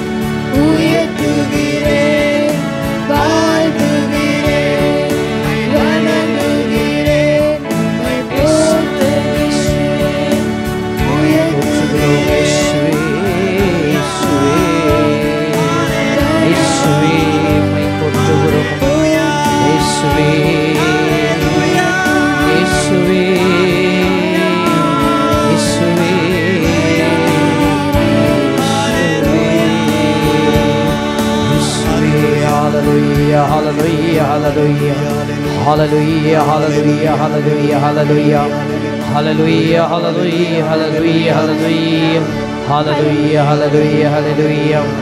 முழு இதயத்தோடுமை துதிக்கிற பிள்ளைகள் நாங்கள். ஆண்டவரே, எங்களை தேற்றுகிறவராய் இருக்கிறீரே. இதோ என் பிள்ளைகளை பாதுகாக்கிறவராய் இருக்கிறீரே. இதோ என் பிள்ளைகளுடைய கண்ணீரை அறிகிறவராய் இருக்கிறீரே. இதோ பிள்ளைகளுடைய வலியை குறித்து, வேதனையை குறித்து, துன்புறுகிற தகப்பனினுடைய கண்ணீரை நீர் காண்கிறவரே. குடும்பத்திலே இதோ பிள்ளைகளுடைய குடும்ப உறுப்பினர்களுடைய கண்ணீரை இதோ தங்களுடைய உள்ளத்திலே தாங்கி தங்களுடைய வேதனையாகவே பாவிக்கிற தாய்மார்களுடைய கண்ணீரை காண்கிறவரே.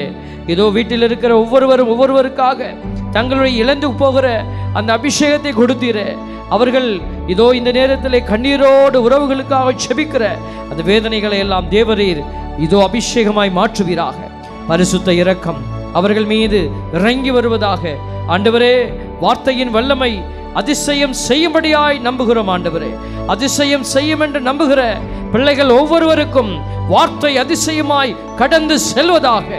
இதோ உம்முடைய வார்த்தையை எதற்காக அனுப்புகிறீரோ அதை வெற்றியோடு செயல்படுத்தாமல் வெறுமையாய் திரும்பி வராது என்று சொன்ன வார்த்தை இப்பொழுது பிள்ளைகளுக்குரிய வார்த்தையாய் கடந்து செல்வதாக. பரிசுத்தரே, இரக்கம் நிறைந்தவரே, தெய்வீக கரங்களிலே பிள்ளைகளை ஒப்பு கொடுக்கிறோம். ஆண்டவரே, நீரே வல்லவராயிருக்கிறீர், நீர் நல்லவராயிருக்கிறீர், கண்ணீர் துடைப்பவராயிருக்கிறீர், கலக்கத்தை போக்குகிறவராயிருக்கிறீர். உலகம் சார்ந்த கவலை என்றாலும் அதை எங்களுக்கு செய்து கட்டுகளிலிருந்தும் இதோ பிள்ளைகள் போராடி கொண்டிருக்கிற எல்லா விதமான கவலை, கஷ்டங்கள், வாழ்வியல் நஷ்டங்கள், தொழில் முயற்சிகள் எல்லாவற்றிலும் பிள்ளைகளை நீர் மீண்டுமாய் எழுப்பி ஆசீர்வதிக்க போகிற பரிசுத்த இரக்கத்திற்காக நன்றி செலுத்தி தேவ மகிமைக்கு முன்பாகவே இந்த ஜெபத்தை, இறைவேண்டலை நன்றியோடு கூடிய இறைவேண்டலாக ஏறெடுத்து ஜெபிக்கிறோம். ஜெபம் கேளும் எங்கள் நல்ல பிதாவே. ஆமென், ஆமென், ஆமென். நன்றி கூறி மன்றாடுவோமாக. ஆண்டவரே, உம்முடைய அருள் கொடைகளை பெற்றுக்கொண்ட நாங்கள் உம்மை வேண்டுகின்றோம். இவ்வாறு மறை நிகழ்வுகளில் நாங்கள் அடிக்கடி பங்கேற்பதால் அவற்றின் மீட்பளிக்கும் பயன் எங்களில் வளரச் செய்வீராக. எங்கள் ஆண்டவராகிய இயேசு கிறிஸ்து வழியாக உம்மை மன்றாடுகின்றோம்.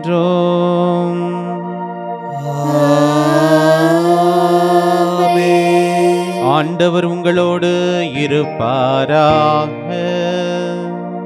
உம் ஆன்மாவோடும் இருப்பாராக. எல்லாம் வல்ல இறைவன் தந்தை, மகன், தூய ஆவி உங்கள் ஒவ்வொருவரையும் நிறைவாக ஆசீர்வதிப்பாராக.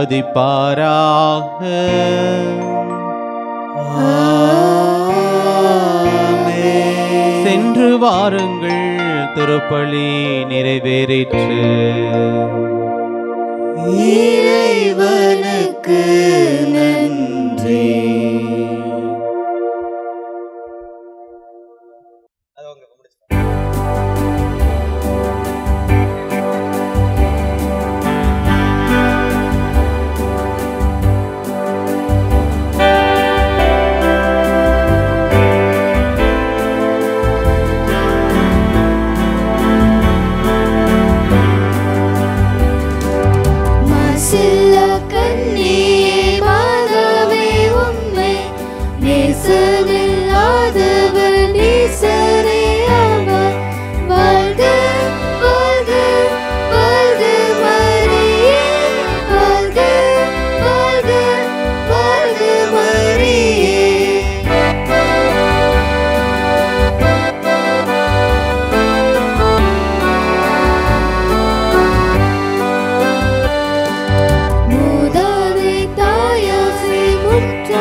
தந்தை, மகன், தூய ஆவியாரின் பெயராலே ஆமென்.